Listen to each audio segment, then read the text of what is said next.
A grand castle with towering spires rose among the green hills, its imposing silhouette a clear testament to wealth and aristocracy.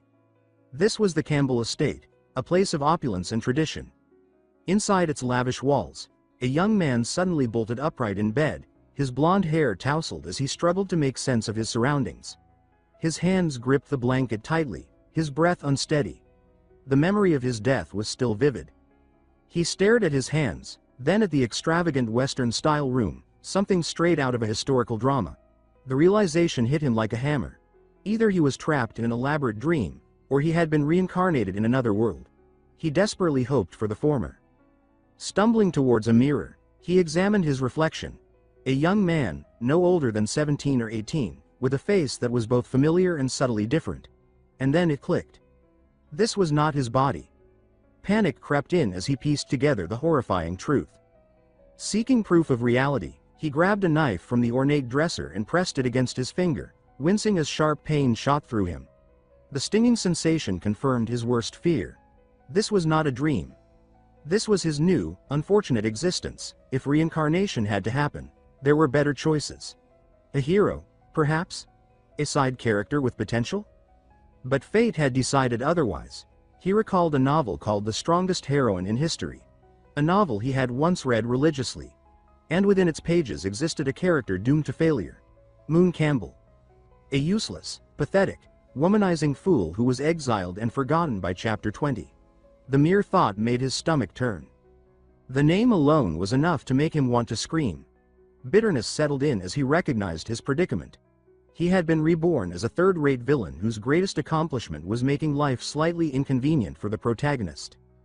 Before he could fully descend into despair, a knock on the door interrupted his spiraling thoughts. He responded with as much composure as he could muster, allowing entry. A maid, Anne, stepped inside with the poised grace of someone accustomed to handling privileged nobles. She informed him that his outfit for the upcoming banquet had arrived. Under normal circumstances, the old moon would have dismissed her with a lazy wave. But today, he was too preoccupied with his existential crisis to pretend. His response was short, barely acknowledging her words. Anne, however, was observant. Her sharp gaze landed on his hand, where a thin line of red still glistened. She noted his injury. He brushed it off as nothing more than a scratch, assuring her he could take care of it. She, however, stepped closer with an unsettling confidence. For a brief moment, he assumed she intended to bring a bandage. That would have been the logical course of action. But what actually happened defied all reason. Without hesitation, she took his hand, brought it to her lips, and licked the wound. His mind blanked. His body froze in place as he watched her, horror creeping into his expression. He could barely form a sound, let alone a coherent thought. She released his hand with a satisfied smile, remarking that not a drop of his precious blood should be wasted. The words sent a fresh wave of disbelief through him. His mouth opened and closed as he struggled to process the situation. Meanwhile, Anne remained entirely unfazed, advising him to take better care of himself before turning to leave. When the door closed behind her, he exhaled sharply, his heart still racing. And then, like a delayed impact, realization struck him full force. Heat rushed to his face as he buried it in his hands. His mind screamed at the absurdity of it all. Outside the room, Anne hesitated for a brief moment. That had been unexpected. The young master had actually thanked her. A rare occurrence, but she dismissed the thought quickly. Inside, however, Moon Campbell was on the verge of an existential breakdown. Why had the original Moon ever provoked the protagonist in the first place? He had everything: wealth, status, a mansion, and apparently, a disturbingly devoted maid. And if memory served him right, his downfall began when he drugged the third princess at the coming-of-age ceremony. Well, he thought bitterly, that could easily be avoided. A revolutionary concept, really. Smirking to himself, he made a decision. He would stay rich, keep his head attached to his body, and avoid exile at all costs. But then, a chilling realization struck him. When was the ceremony? His gaze darted to the outfit Anne had delivered. The color drained from his face. Horror dawned upon him. Tomorrow. A moment of absolute silence passed before the castle walls shook with a single, thunderous cry of frustration. Sprawled on his bed, Moon frantically searched for any clue, any sign of guidance in this new world. He called for a system, a wise mentor, a goddess. Anything that could offer him an advantage. But there was nothing. Just silence. Panic settled in as the realization struck him again. The ceremony was tomorrow. There was no time to rewrite history, no way to alter the course of events that would lead to his downfall. Would apologizing be enough? He doubted it. Another thought struck him. A far worse scenario. What if they forced him to grovel? What if he had to endure something humiliating, like licking the protagonist's feet in front of the entire nobility? A shudder ran through him. But then, a flicker of resolve. A real man, he told himself, wasn't afraid of a little humiliation. If it came to that, he would do it with dignity. His mind wavered for a brief moment on the condition that she at least wore black stockings, and then he steeled himself. He would fall to his knees before the heroine at the speed of light and bow 3 times if it meant survival. Before he could fully embrace his tragic fate, something hard smacked him right in the head. Stunned, he rubbed his forehead, scowling as he searched for the culprit. A book lay on the bed beside him, radiating a faint magical energy. At first glance, it looked like a simple tome, but as he held it, excitement surged through him. This was it. His cheat. His god hadn't abandoned him after all. Clutching the book to his chest, he felt a renewed sense of hope. He might still be cannon fodder, but at least now he had a fighting chance. Eager to unlock its secrets, he flipped it open, ready to embrace whatever power lay within. And then, nothing. The pages were blank. A long, painful silence filled the room. His eye twitched as he flipped through every page, searching for hidden text, an activation phrase, anything. But there was nothing. His fingers trembled as he muttered to himself, trying to rationalize the situation. Maybe it needed a ritual. It was a Western European fantasy setting, after all. And what was the most cliché activation method? Blood. Without thinking too much, he ran his finger across his lip, creating a small scratch. A few drops of blood fell onto the pages, and for a moment, nothing happened. Then, the book began to tremble violently. Dark energy erupted from its pages, swirling around him in an ominous storm. Horror widened his eyes as an unbearable pain shot through his body. Blood dripped down his arms, and agony tore through his limbs. He barely had time to comprehend the situation before everything faded to black. When he awoke, he was no longer in his room. Chains bound him in a dark, cold space, his body aching from unseen wounds. His vision blurred, but as his surroundings sharpened, a figure emerged from the shadows. A girl with chilling red eyes. She smiled at him, sweet yet cruel, and whispered that she had been waiting for him to wake up. A surge of panic hit him as he struggled against the chains, but they held firm. Pain shot through his limbs, and she let out a disapproving sigh, remarking that pain was necessary. It was meant to teach a lesson. His mind reeled. What lesson? What was happening? She spoke again, her tone almost regretful. She said that this shouldn't have happened to him, but it was his own fault. His cruelty, his arrogance, his selfishness had led him here. His jaw clenched at the accusation. Ignoring his unspoken protest, she continued with eerie certainty. She claimed that his purpose had always been to hurt others, to make them despise him, to make them hate him. And in doing so, he would belong only to her. A deep chill ran down his spine as her lips curled into a grim smile. But then something in her expression shifted, her red eyes gleaming with dark devotion. She declared that it didn't matter. She would fix him, with her love, no matter how long it took. His breath hitched, stomach twisting as her voice softened with terrifying sincerity. She assured him that they would always be together, that not even death could separate them. And then, he screamed. Moon jolted awake, gasping for breath. His heart pounded violently, his body drenched in cold sweat. He clutched the sheets, struggling to convince himself that it had been just a dream. But had it? His muscles still ached, his arms burned where the chains had held him. It had felt real. His breath caught as his gaze landed on his arm. Dread slithered down his spine. If this book was supposed to be his advantage, then why did it feel like it was actively working against him? With shaking hands, he flipped the book open again. This time, ominous letters stared back at him, sending a shiver through his very soul. Do not try to change your destiny. Moon muttered the words aloud, feeling the weight of them settle over him. Dark energy seeped from the pages, a silent confirmation of his worst fears. If he tried to change anything, he would suffer for it. But if he did nothing, exile and disgrace were inevitable. He scowled, staring out the window. His initial plan, to keep his head down and stay out of trouble, had clearly been a joke. The book wasn't giving him a choice. He then remembered that in the original story, his character didn't die. He was simply exiled and became a beggar. If disappearing meant a fresh start, then that was exactly what he would do. As socialist proletarian fighter, he could still make a good living in this world with his knowledge. But first, food. With renewed determination and an empty stomach, he indulged in one of the finest meals he had ever tasted. The meat was so tender it melted in his mouth, the wine rich and smooth like liquid luxury. His mother, Duchess Noyce Campbell, watched him curiously, remarking that he looked rather pleased. His father, Duke Lon Campbell, chuckled over his wine, noting that tomorrow's banquet was an important event for him. Moon replied that he was looking forward to it, more or less. The Duchess beamed, commenting that her son was growing up so fast and that all the young ladies would surely be swooning over him. The Duke, however, had other concerns. He reminded them that Moon already had a fiancée, Princess Celia.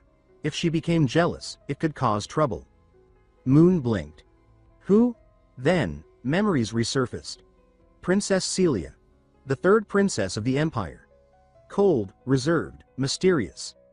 A woman who had countless admirers but seemed utterly uninterested in any of them. He held back a bitter laugh. Only his parents thought he was perfect. They were good people, too good. And thanks to the scandal that would unfold at the banquet, they would be exiled. But why? The book insisted that he couldn't change his own fate, but it never said anything about changing theirs. Everyone assumed his scandal at the banquet was what led to their downfall. But the truth was different. His father would be accused of treason, the victim of a political conspiracy among the nobility. Moon had a plan. It wasn't the best plan, but when the alternative was either uncovering the real culprit or getting exiled and dying as a beggar, he had to make do. He needed to either expose the mastermind behind his family's downfall or find someone else to take the fall. The crime he was supposed to commit, insulting the princess, wasn't as simple as slipping poison into her drink. Ordinary poison wouldn't work anyway. The third princess was a magical genius who could probably detect toxins with a single breath. No, he needed something special. Unfortunately, his memories of the mansion contained exactly 0 references to hidden stockpiles of rare poisons. That meant finding another source. Preferably one that didn't involve him getting shanked in a back alley. He recalled a place from the novel, who dealt in the kind of merchandise he needed. The problem? It wasn't exactly nearby, and sneaking out before a grand ceremony was asking for trouble. As he mulled over his predicament, a sudden clatter snapped him out of his thoughts. A servant girl carrying a tea tray had tripped after bumping into him, spilling the tea. She winced, rubbing her ankle, letting out a miserable whimper about the wasted tea. Still half distracted, Moon mumbled that it was his fault. He hadn't been paying attention. The reaction was unexpected. The maid stiffened as if he had just declared he was about to personally throw her out a window. In a panicked stammer, she begged for forgiveness, promising to clean up immediately and pleading not to be punished or dismissed. She swore she would do better. Moon blinked, caught off guard. Wait, what? She looked one step away from prostrating herself, which only drove home how terrible his predecessor must have been. Rubbing his temples, he sighed, telling her to relax. He wasn't going to punish her. The girl hesitated before hesitantly asking if he was serious. He confirmed it, then frowned as he took a closer look at her. She looked pale, feverish, on the verge of collapse. He asked why she was even working when she was clearly unwell. Noelle, the maid, introduced herself hesitantly, looking genuinely taken aback by Moon's concern.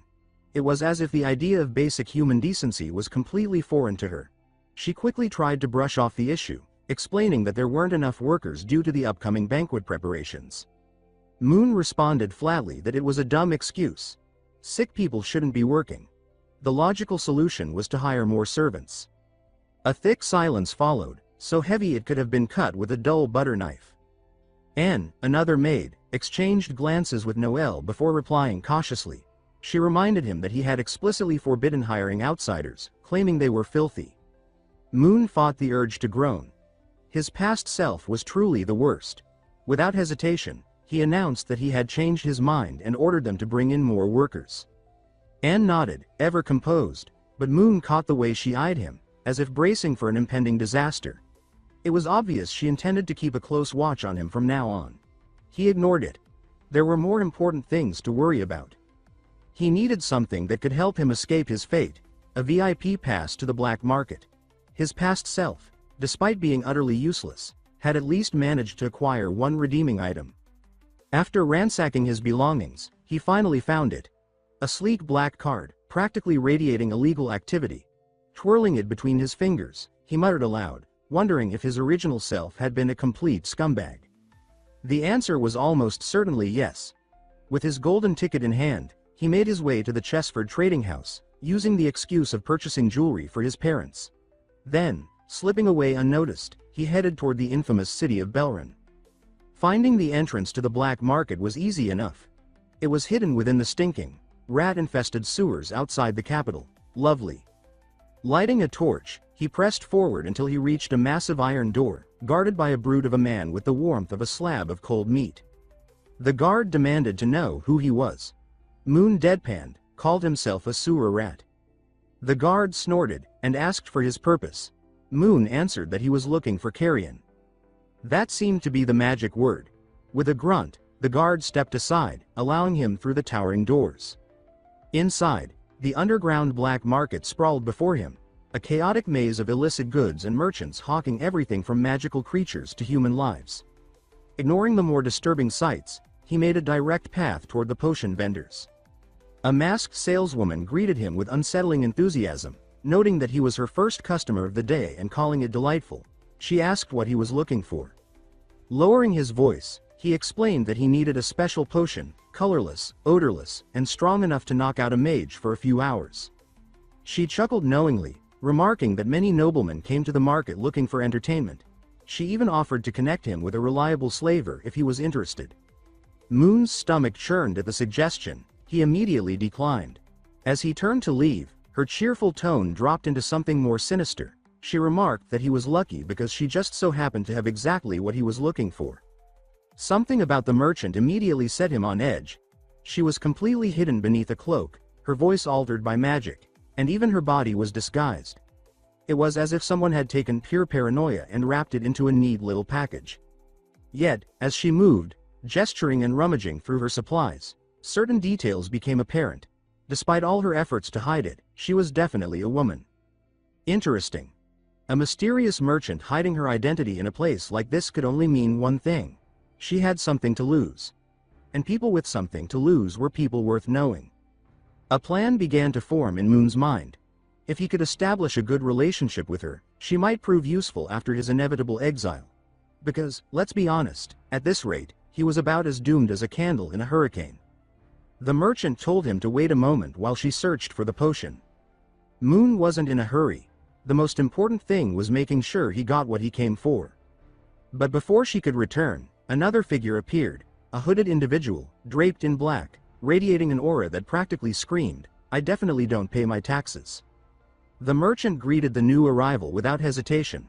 The hooded figure wasted no time, stating their request in a low, steady voice. They needed a powerful drug that left no magical traces. Moon's interest piqued immediately. How delightfully suspicious. The merchant, momentarily surprised, quickly regained her composure. She remarked that it was a rare request and began sifting through her wares. Meanwhile, Moon studied the newcomer. The subtle scent of lavender and steel clung to the fabric of her cloak, and despite the concealment, it was obvious. This was also a woman. Judging by her confidence, she likely had access to such substances already but was searching for something even more potent. The merchant finally turned to Moon, presenting him with a vial. It was so aggressively bright that if highlighters were weapons, this one would be lethal. Moon raised an eyebrow, questioning its supposed undetectability. The merchant waved a hand dismissively, assuring him that in red wine, it would be completely untraceable. She added, almost casually, that it was strong enough to knock out an elephant for hours. Moon blinked. He appreciated overkill as much as the next person, but an elephant? As if reading his thoughts, the merchant shrugged and remarked that power always came at a price. Speaking of price, she then named her demand, 130,000. Moon was about to mentally curse his lack of funds when the hooded woman made her move. She stated that she would pay with information. The merchant, intrigued, leaned forward, asking just how valuable this information was. The woman responded that it was worth more than gold.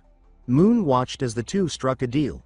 At first, the merchant examined the note skeptically, but after a moment, her expression shifted. A slow grin spread across her face. Whatever she had just learned was far more valuable than any bag of coins. The hooded woman, satisfied, took her potion and disappeared into the shadows with practiced ease. Moon, never one to waste an opportunity, flashed his VIP pass at the merchant. Her interest piqued. Without warning, she tossed him a small extra vial. Suspicious, he asked what it was. She smiled, explaining that it was an enhancement, something to make the red potion even stronger. He thanked her, then, ever the opportunist, casually fished for information about the hooded woman. The merchant smirked before making a counteroffer. If he wanted to know more, he could simply buy the woman from her for 90,000. Moon narrowed his eyes, immediately pointing out that she had just made that number up. The merchant's grin widened. Fine, then 90,000. Without hesitation, Moon turned to leave, deciding he had heard enough. As he stepped out, he could practically hear the merchant's laughter behind him. The kind of laughter that said, "I just made a profit, and you'll never know how much." Outside, Moon processed everything that had just happened. The black market was a cesspool of opportunists, and if he wanted to navigate it properly, he would need someone more reliable in his corner. Meanwhile, back in her shop, the merchant remained seated, chuckling to herself. She hadn't expected today to be particularly eventful, but it seemed things were about to become far more interesting. After all, the third princess herself would be at the banquet. New servants were being hired at the Campbell estate, and an aristocrat was snooping around for undetectable drugs. The second prince, who despised his talented sister, might find this information worth purchasing. The duke, who had fallen out with the Campbell family, might also be willing to pay for it. Why pick sides when one could sell to both? A wicked smile crossed her face. She was about to kill two birds with one stone, and make a fortune doing it. The grand halls of Campbell Palace shimmered with opulence, chandeliers casting a golden glow over the noble guests. They had nothing better to do than sip expensive wine and whisper judgments about each other behind forced smiles. The event was as suffocatingly sophisticated as expected: silk dresses, polished shoes, and enough strained pleasantries to make even the paintings on the walls look uncomfortable. Moon stood at the center of it all, playing the role of a charming young noble. It was a drastic departure from his predecessor's usual arrogant persona. He had barely adjusted to his surroundings when a marquis approached, dragging along his daughter as though presenting an unwilling sacrifice. The marquis introduced her. Lady Evelyn. His tone carrying the enthusiasm of a man delivering bad news. The girl, however, seemed to have very different thoughts about this introduction. The moment her eyes met Moon's, her face turned the color of an overripe tomato. Beads of nervous sweat formed on her forehead as her hands fidgeted with the fabric of her dress. Her attempt at speech came out fractured. She stammered out an awkward greeting, her voice cracking like cheap porcelain. Moon raised an eyebrow, waiting for the usual pleasure to meet you or at least a half-hearted courtesy. Instead, her wide eyes darted around, frantically searching for an escape route. A moment later, she squeaked out that her mother was calling for her, before promptly spinning on her heel and bolting out of the hall with urgency. A brief silence followed. The marquis coughed into his hand, visibly embarrassed, before apologizing for his daughter's behavior. He explained that she was simply shy, though it was painfully obvious to everyone that shy wasn't quite the right word. Moon, keeping his expression composed, offered a diplomatic smile and assured the marquis that he understood completely. Internally, however, he was struggling not to laugh. Ah, yes. The original Moon Campbell. So insufferable that young noblewomen would rather fake parental summons than spend even a minute in his presence. If there were a competition for the most avoided aristocrat, Moon Campbell would have won by unanimous decision. His amusement was short-lived as he caught the suspicious glances of the other guests. It wasn't just Lady Evelyn. Many in the crowd were looking at him with the same wary, distrustful expressions, as if waiting for him to do something obnoxiously villainous. He supposed he couldn't blame them. The original Moon had set the bar so low that simply standing still and smiling was already an improvement. His father, Duke Lon Campbell, approached then, offering a rare nod of approval. He stated that Moon was doing well. Moon blinked in surprise, questioning if that was really the case. The Duke nodded, clearly pleased. He told his son that tonight was his night, a chance to prove himself as a true Campbell, and that he must show his worth. Moon resisted the urge to make a sarcastic remark about how his mere presence was already a miracle. Instead, he nodded respectfully and assured his father that he would do his best. Before anything else could be said, the sharp sound of a staff striking marble echoed through the hall. A hush fell over the crowd as an announcer's voice rang out, declaring the arrival of Her Imperial Highness, 3rd Princess Celia Leopold. The air itself seemed to freeze. Celia entered with an aura of elegance, her steps measured, her posture flawless. Blessed by the goddess of ice and snow, she carried herself with untouchable beauty. The kind that left commoners awestruck and nobles wary. Her silver-blue gown shimmered beneath the chandeliers, perfectly complementing the cold sharpness of her gaze as she surveyed the room, silently assessing who among the attendees was even worth acknowledging. As the last of the esteemed guests arrived, Moon's father placed a firm hand on his shoulder. A rare smile crossed the Duke's usually stern face as he said he would be leaving to greet the other Dukes. He reminded Moon not to neglect the princess. Moon responded with practiced confidence, placing a hand over his chest in a show of aristocratic discipline. Celia made her way toward him, each step measured and poised, almost as if she were floating rather than walking. She greeted him formally, remarking that it had been a long time. Moon, determined to maintain the charade of charm, responded with a polite smile, returning the greeting and adding that she was extraordinarily beautiful today. Her response was cold. She acknowledged the compliment but noted that it was rare to hear such words from him. Then, lifting the hem of her gown ever so slightly, she performed a flawless bow, radiating noble grace.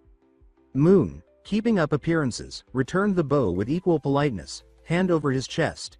With a light-hearted tone, he commented that her words made him seem like the kind of rude person who couldn't control his own mouth. He asked if that wasn't a bit unfair. Celia's piercing gaze met his, and for the first time that evening. With a light chuckle, he noted that the princess must be tired after traveling from the royal city and suggested that she take a moment to rest. The banquet wouldn't officially begin for a while. A pause. Then, without another word, Celia turned on her heel and walked toward the rest area, simply stating that it would be appreciated.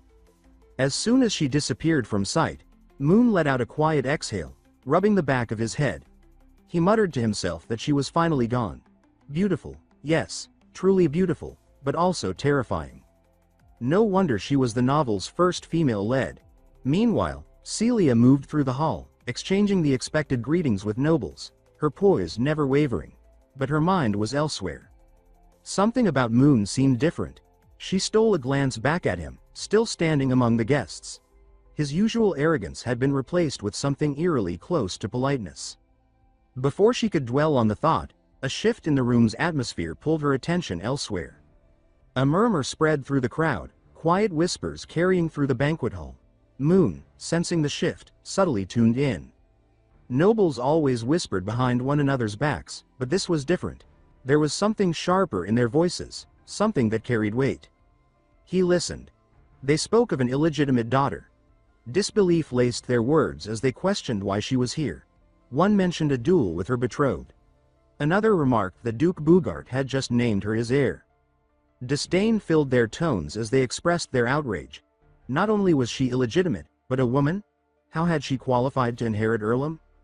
Moon's gaze flickered toward the entrance. Sure enough, the subject of their gossip had arrived. Two girls stepped inside, walking side by side, one tall, one short. Moon had expected this night to be exhausting, but now it was beginning to look like an actual battlefield. His gaze locked onto the two figures entering the hall. He knew them all too well. The tall girl on the left carried herself with an overwhelming aura, the kind that could shatter a lesser man's ego on sight. The undisputed, battle-hardened, and absolutely terrifying true protagonist of this world, Ariel Bugart. Ariel showed no reaction to the judgmental stares or whispered insults from the noble crowd. Instead, walked forward then, with casual ease, she raised a hand in greeting and acknowledged Moon, remarking that they met again and asking how he had been lately. Moon, slightly caught off guard, was about to respond, perhaps even manage a passable polite greeting, when disaster struck. An obese nobleman wearing glasses suddenly burst forward, practically foaming at the mouth. His stubby finger jabbed in Ariel's direction as he bellowed in outrage, demanding to know how lowly, illegitimate daughter dared to address young Master Moon so casually. For a brief moment, Moon's soul left his body. This was exactly the kind of thing that got people killed. Without thinking, pure survival instincts kicked in. He lunged forward, slapping a hand over the nobleman's mouth before he could dig an even deeper grave. Through gritted teeth, he ordered him to shut up. Moon, still restraining the struggling nobleman, forced a stiff smile and responded politely, addressing Ariel by her full name and thanking her for her concern. Ariel blinked. The Moon Campbell she knew, the insufferable, sneering, pompous noble brat, had just spoken to her with perfect courtesy. By her full name, no less. Something was wrong. Very wrong. She lowered her head slightly, covering her mouth with her hand as she thought to herself. What is happening here? Has he come to his senses? Or is this some elaborate scheme? Meanwhile, Lee, standing awkwardly beside Ariel, remained thoroughly confused by the chaotic scene unfolding before her. Moon then turned to her, his expression warm. He greeted her gently, calling her by name and offering his hand in introduction. Lee's eyes widened in pure shock. She blurted out her surprise, noting that young Master Moon actually knew her name. Moon, maintaining his polite demeanor, slightly bent forward, his outstretched hand waiting for her to shake. He remarked that he could hardly be unaware of such an important guest at tonight's banquet. Before Lee could even consider taking his hand, it was slapped away, hard. Moon recoiled slightly, blinking in confusion. Ariel now stood between them. With cold precision, she demanded to know what he was up to. Moon stared at her, utterly baffled. As she leaned toward him, he instinctively leaned back, nervous sweat forming at his brow. He hesitantly addressed her, but she didn't let him finish. Ariel stated that she had only come out of respect for his father. She then made it clear that she didn't know what game he was playing, but she wouldn't tolerate it. With a hard jab to his shoulder, she narrowed her eyes and warned him, if he tried anything against Lee, she would personally make sure he regretted it. She didn't wait for a response. With that, Ariel spun around and strode toward the hall's interior. Without looking back, she instructed Lee to follow. Lee hesitated for a moment, glancing at Moon with uncertainty before hurrying after Ariel. And just like that, they were gone. Exhaling sharply, Moon closed his eyes for a moment before forcing an awkward smile. It seemed the original Moon Campbell had left him a truly terrible history with her. Shaking off the thought, he turned on his heel. Looking straight ahead, he thought that there is no point in dwelling on it. After tonight, their paths would diverge. Two parallel lines, never meant to cross again. She would be this world's great savior, and he would play the role of a diligent noble heir, bound by his family's expectations. A beautiful future for both of them. The ceremony commenced in no time. Moon stood on the observation deck of the second floor, his parents beaming with pride behind him, basking in the glow of their well-bred son. Below, nobles gathered. Taking a deep breath, he bowed to the crowd. The room fell silent. With as much dignity as he could muster, he began. His voice rang clearly through the hall, each word carrying the weight of an 18-year-old noble forced into adulthood too soon. Under the guidance of his dear parents, he declared that he had come of age. Finally, he reached the grand closing line. He declared to the gathered nobles that from this day onward, he would officially be considered the heir of the Campbell family. His parents clapped proudly. The nobles followed suit, their polite applause echoing through the hall. Moon stood there, smiling like the perfect heir should, but inwardly, he knew the truth. It was a lie. Yes, he had said the correct lines. Yes, he had played his role well. But after tonight, everything would shift. His so-called heir status was nothing more than a limited-time promotion.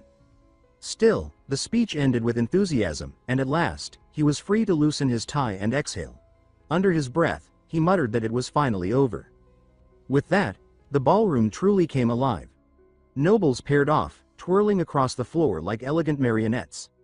Laughter and polite conversation filled the air. Moon, standing to the side, took the moment to strategize. Now for the main task.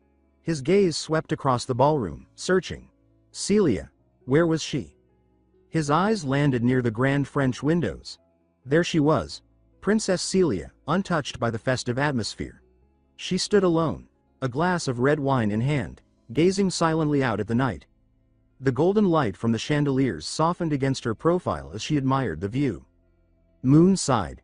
He had abandoned the imperial princess at her own banquet. Truly, he was a flawless host. Walking up to her, he bowed slightly, adopting an air of exaggerated regret. He remarked that he had made a terrible mistake. Leaving the esteemed princess alone was highly disrespectful of him. Celia turned to face him, one eyebrow arched. She addressed him plainly, calling him by name. Moon, ever the picture of noble charm, elegantly extended his hand. His other hand rested behind his back as he gave a slight bow.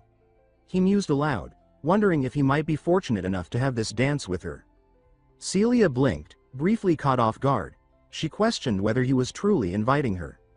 Moon's smile remained warm, perhaps too warm. He assured her that of course, he was. For a moment, she hesitated. But then she sighed, shutting her eyes briefly before reaching forward.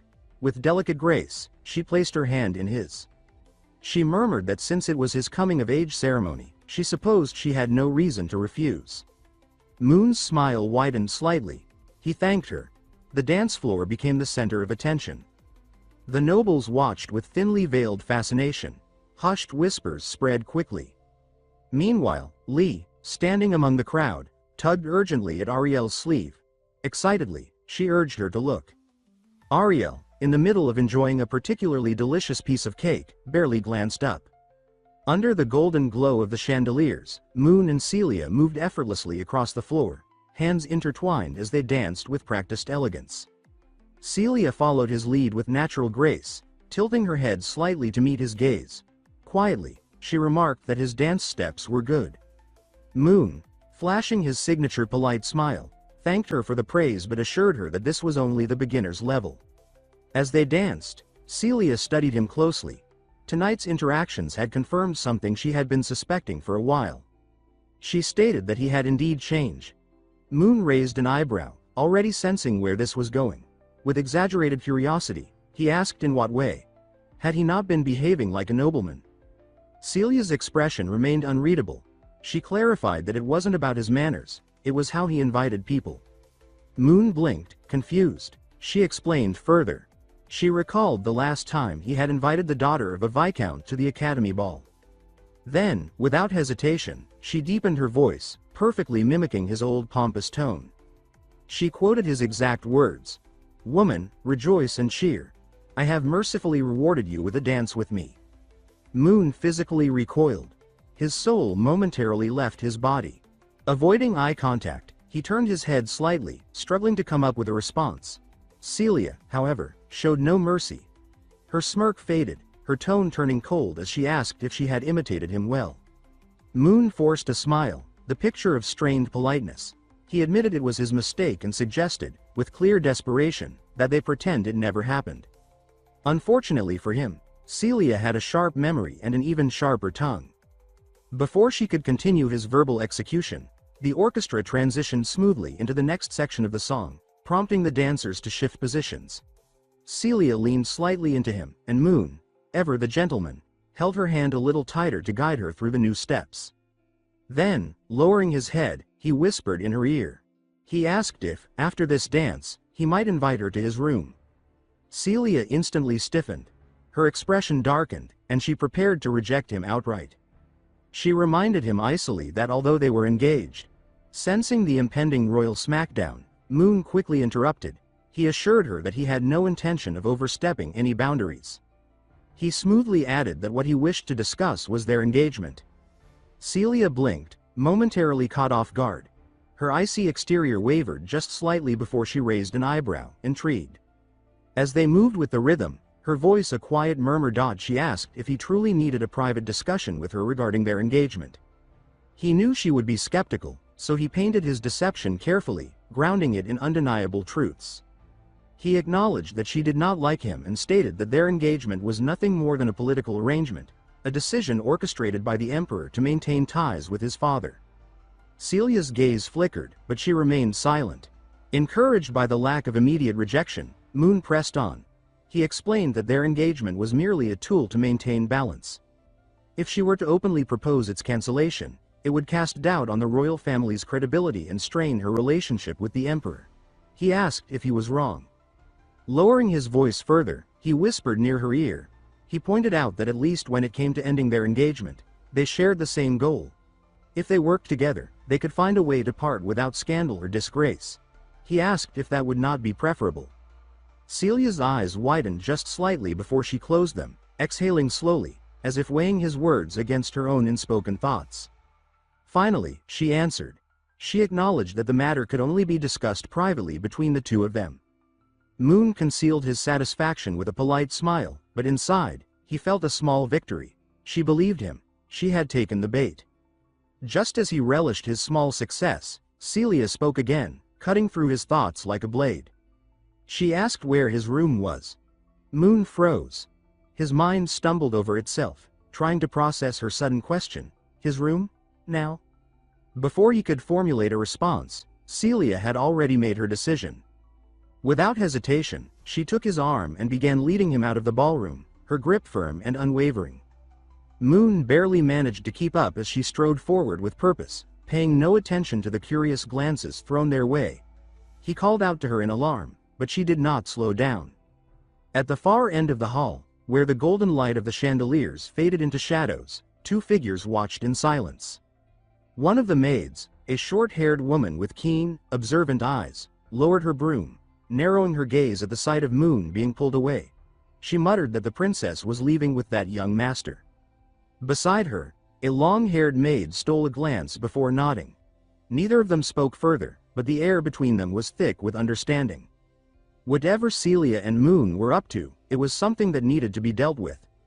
The short-haired maid exhaled, rolling up her sleeves. She told her companion to keep watch, stating that she would handle it.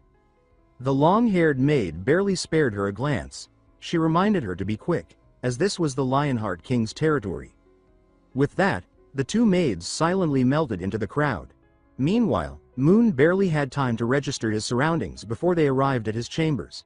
To steady himself, he reached for a bottle of red wine from a nearby shelf, along with 2 glasses. If nothing else, maintaining a sense of formality was key. Masking any nervousness, he asked if Celia would like a drink. Her response was immediate and sharp. She refused, stating simply that she did not drink. Moon nearly fumbled the bottle. Trying again, he forced an easy smile, mentioning that it was just red wine and a little wouldn't hurt. Celia's tone remained firm as she repeated that red wine was also not allowed. Moon watched as she closed her eyes briefly, then tucked a loose strand of hair behind her ear with practiced elegance. She explained that her constitution could not tolerate alcohol. Moon's fingers tightened around the bottle. What? His face remained neutral, but internally, alarm bells rang. She doesn't drink. His eyes flickered toward the wine, then to the cabinet where, just minutes ago, he had hidden the real tool of his plan. A small vial filled with a vivid red liquid. The potion that was supposed to ensure her temporary unconsciousness.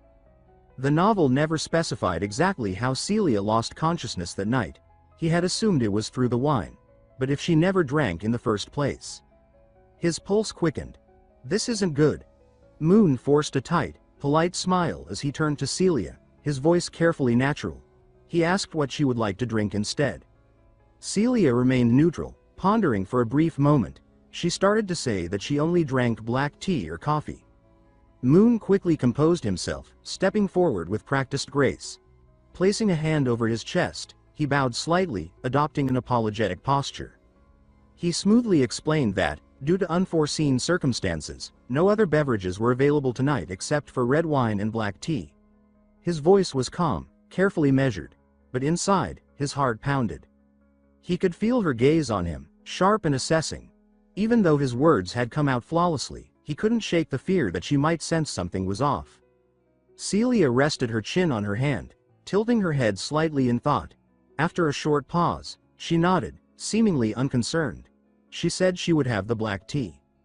Moon barely managed to suppress the relieved sigh threatening to escape. Instead, he let his face light up with polite enthusiasm, his voice carrying just the right amount of joy. He told her he would go get it now. Celia watched him move with quiet scrutiny, her face unreadable. His reaction was odd.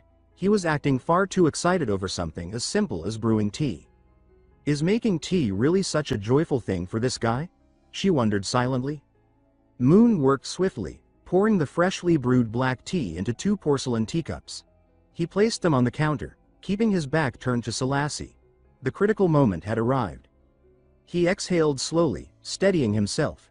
Carefully, he opened the lid of the vial and tilted it over one of the teacups. A single drop of the shimmering red liquid slipped into the dark tea, dissolving instantly. His lips pressed tightly together as he added a few more drops. He wasn't sure what the white substance in the other potion was, so he decided it was better to be cautious and avoid using it. Before he could consider it further, Selassie called out from the other room, asking if the tea was ready. Moon flinched, his fingers jerking, and the white potion's cap popped off. His heart nearly stopped.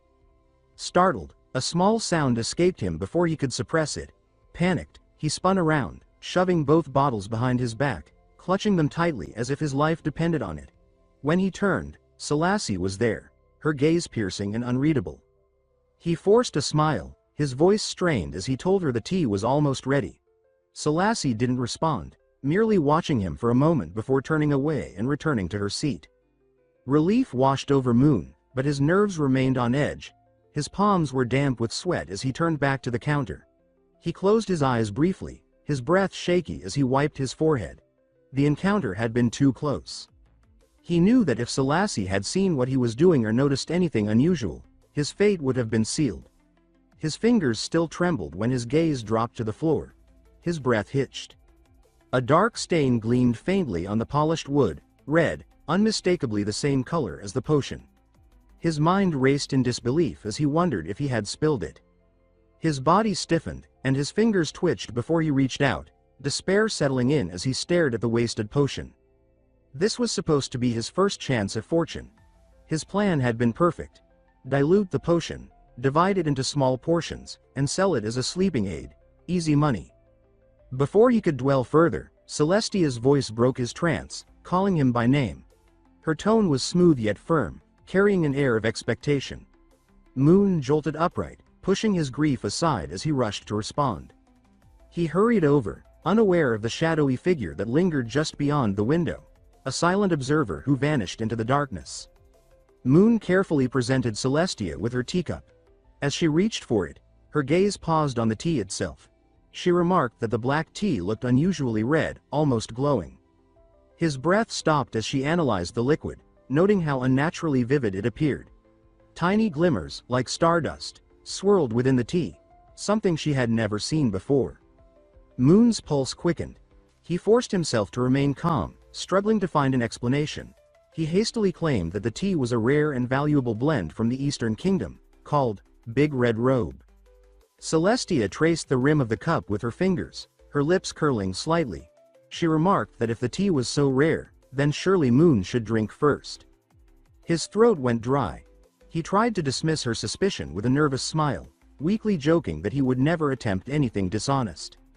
Celestia, unimpressed, sighed and stated that proper etiquette required the host to drink first. Knowing he had no choice, Moon reluctantly agreed. Just as he raised the cup to his lips, Celestia's voice stopped him. She quietly instructed him to wait. His heart clenched as he turned back to face her, only to watch in horror as she reached out and took his cup for herself. For the first time that night, Khaleesi smiled, a small, knowing smile that made Moon's heart stop. She suggested that they swap cups. Moon tried to speak, but his voice faltered between a protest and sheer panic. He struggled to form words, but before he could react, Khaleesi had already lifted the cup to her lips and taken a delicate sip. The room fell into absolute silence. Moon watched in horror as she remained frozen, motionless. His heart pounded violently, and his hand reached out instinctively as he shakily addressed her. He noticed her expression shift, her eyes turning hazy, her breath unsteady. A faint red flush crept across her face. Before she could say another word, her body swayed, and the teacup slipped from her fingers, shattering on the floor. She collapsed onto the sofa, unconscious. For a moment, Moon stood frozen, his heartbeat thundering in his ears. Then, slowly, he exhaled. He muttered to himself that the potion had worked. His eyes scanned her still form, and he realized the mixture was far stronger than he'd expected. Seeing it take effect so quickly, especially on someone as powerful as Khaleesi, was unsettling. He wiped the sweat from his brow and tried to gather his thoughts. The plan had succeeded, but now what? He remembered what was supposed to happen next. According to the novel's plot, Ariel, the Overlord girl and the last person Moon wanted to deal with, was supposed to arrive soon. He knew he had to prepare the scene exactly as it was described in the story. He carefully adjusted the folds of Kalisia's gown, nothing improper, just enough to create the illusion of disarray that matched the novel's details. He ruffled his hair, loosened his collar, and ensured he appeared just the right amount of disheveled. Everything had to be perfect. Glancing at the door, he took a deep breath. Everything was set. Now, all he had to do was wait for the misunderstanding to unfold. Moon remained in the dimly lit room, fingers tapping anxiously on the wooden table as he stared at the door. Any minute now, Ariel was supposed to arrive, sword drawn, ready to expose him and turn this moment into a chaotic climax. But time kept passing. He glanced at his silver pocket watch, his brow furrowing. Too much time had gone by. He whispered to himself, wondering why Ariel hadn't arrived yet. By now, she should have been here, confronting him, rescuing Kalisia, and turning this whole staged scenario into a predictable mess. But half an hour had passed, and nothing had happened. Unease began to build inside him. Moon retraced the events in his mind, piecing together the timeline. Then, a memory surfaced. Noelle, the maid.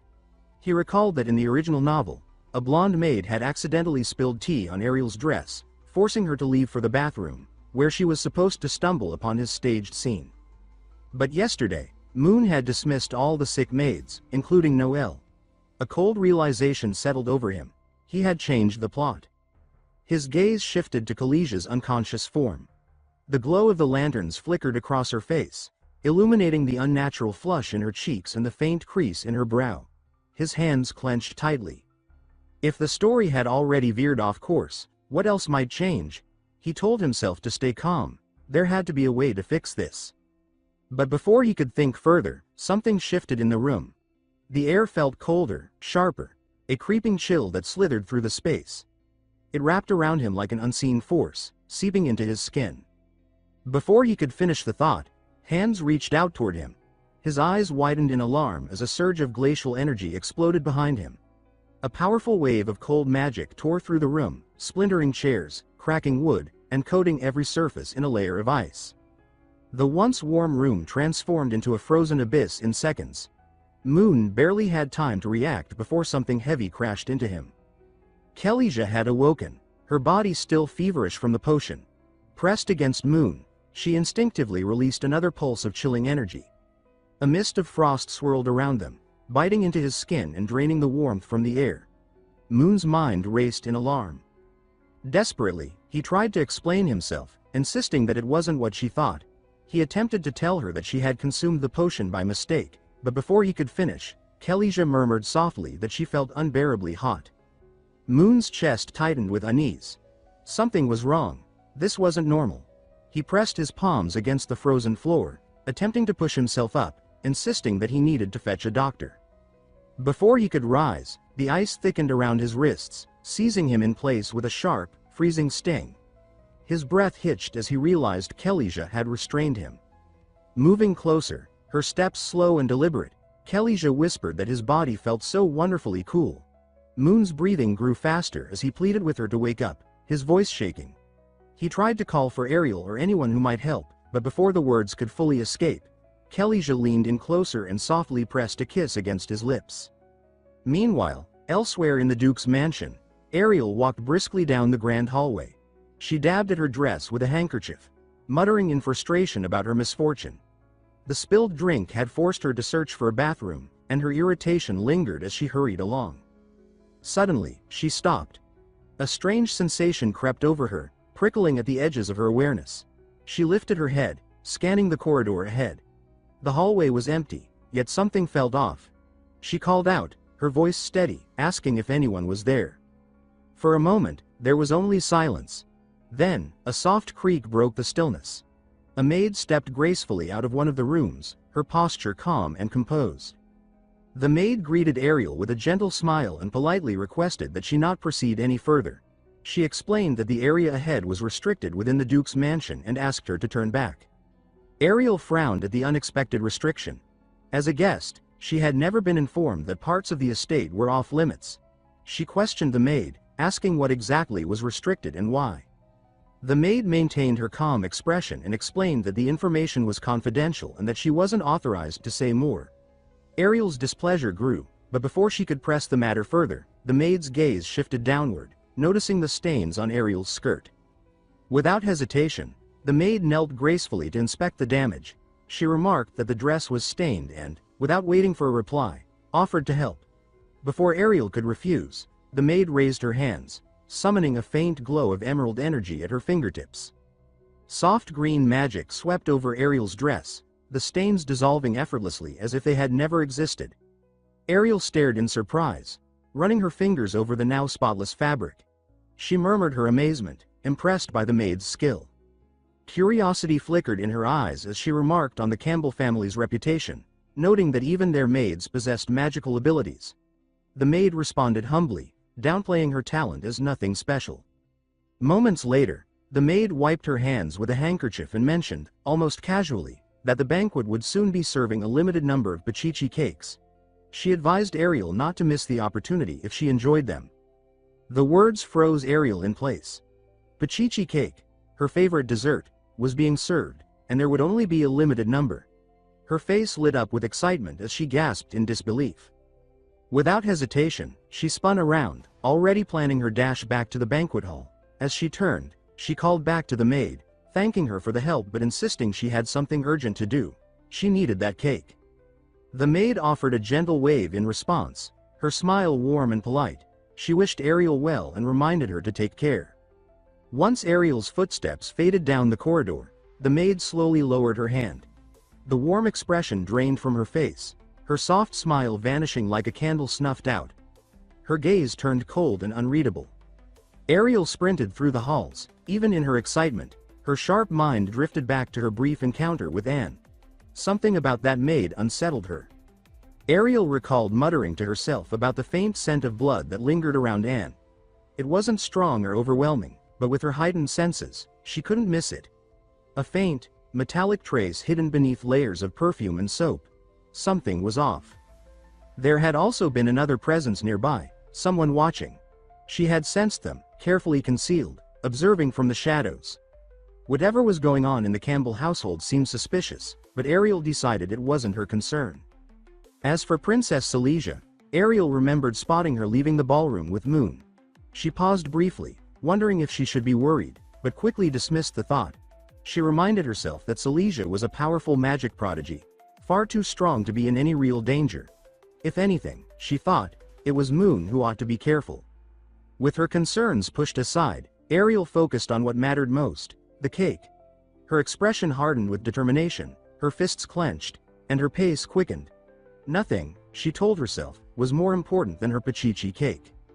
Meanwhile, elsewhere in the mansion, a woman with short, dark hair stood against a cold stone wall, her fingers curled tightly around the hilt of a dagger. Eventually, the fading sound of footsteps confirmed what she had hoped. The threat had passed. Relaxing slightly, she murmured to herself that the visitor was gone. Across the room, a taller woman with long, flowing hair knelt on one knee, carefully tracing symbols onto the stone floor. A dim red glow flickered at her fingertips as she etched the intricate lines of a magic circle. With each stroke, the design grew more complex. The short-haired woman glanced at her with suspicion and asked if the visitor had been one of her targets. The long-haired woman didn't pause in her work. She explained calmly that the visitor had originally been targeted by number 9. Hearing that name made the short-haired woman tense. Her fingers twitched against her dagger's hilt. She repeated the name, her voice hinting at unease. The memory of a past mission, one that had ended poorly, lingered at the back of her mind. The long-haired woman continued speaking, explaining that the girl had managed to surpass her opponent by 2 whole realms, yet had still been defeated in the end. Silence stretched between them before the short-haired woman clicked her tongue and dismissed the thought. Her eyes returned to the glowing array, and her frown deepened. She warned that the process was taking too long. The long-haired woman, still focused on her work, replied that this was no simple spell. She explained that the enchantment had been originally crafted by Lionheart King Ron Campbell, covering the entire duchy. Quietly breaching it without drawing attention, she added, was no easy task. The short-haired woman's frustration mounted. She warned that time was running out. If Moon Campbell or Princess Silesia suddenly appeared, Their mission would be ruined. The long-haired woman remarked quietly that there was no need to worry. While scouting earlier, she had seen something that suggested their targets wouldn't be a problem. In a dimly lit room, she recalled spotting Silesia atop Moon. Moon had been pinned beneath her, his face frozen in shock, helpless and unmoving. The long-haired woman believed they wouldn't be interrupted anytime soon. Moon closed his eyes, letting out a weary sigh. He had no idea how to fix the mess he was in. As he struggled for answers, a sudden chill swept the air, prickling his skin with a sharp, dangerous cold. His eyes snapped open. A sword of shimmering frost hovered inches from his face. Silesia stood before him, her expression a turbulent storm, her grip steady on a blade made entirely of ice magic. The frigid aura around her was suffocating. She said coldly that he should speak his last words. This was his final chance before death. Moon swallowed hard. This was bad, very bad. Slowly, he braced his hands on the ground and inched backward, forcing a shaky smile. He joked that if he said nothing, maybe he could survive. But before he could finish, the room's temperature plunged further, frost crackling along Silesia's blade. She declared icily that since he had no final words, she would finish it now. Moon's mind screamed in panic. Wrong move. He scrambled backward, waving frantically, pleading that he did have something to say. He just needed a second. Silesia didn't lower her sword. Her piercing gaze locked onto him, magic radiating lethal intent. He knew if he didn't act fast, he was finished. Desperately, he gambled on the wisdom of his past life. Taking a breath, he placed a hand over his chest and stared at her with as much sincerity as he could fake. He spoke solemnly about once having a sincere love he failed to cherish, regretting it only after losing it. Silesia narrowed her eyes but listened, the frost around her blade lingering. Encouraged, Moon continued, saying that if God gave him another chance. He didn't finish. An icy blade slashed the air, slicing strands of his hair. Moon yelped and clutched his head. Silesia demanded furiously if that was supposed to be his excuse. Moon laughed nervously, scratching his head, saying that sincerity came in many forms. Wrong answer. Silesia's fury surged. Ice crackled along her sword and fingers. She snapped that trickery wasn't sincerity. Moon flinched. Silesia's voice trembled with more than just rage. She accused that if he truly liked her, he would have faced her openly, honestly, with strength and sincerity, not through deceit. Her voice broke slightly at the end. Moon finally saw it, the trembling hands, the stiff shoulders. She was barely holding herself together. Then she looked away, a single tear sliding down her cheek. Guilt stabbed him. Moon apologized, forcing himself to confess that he never meant to offend her.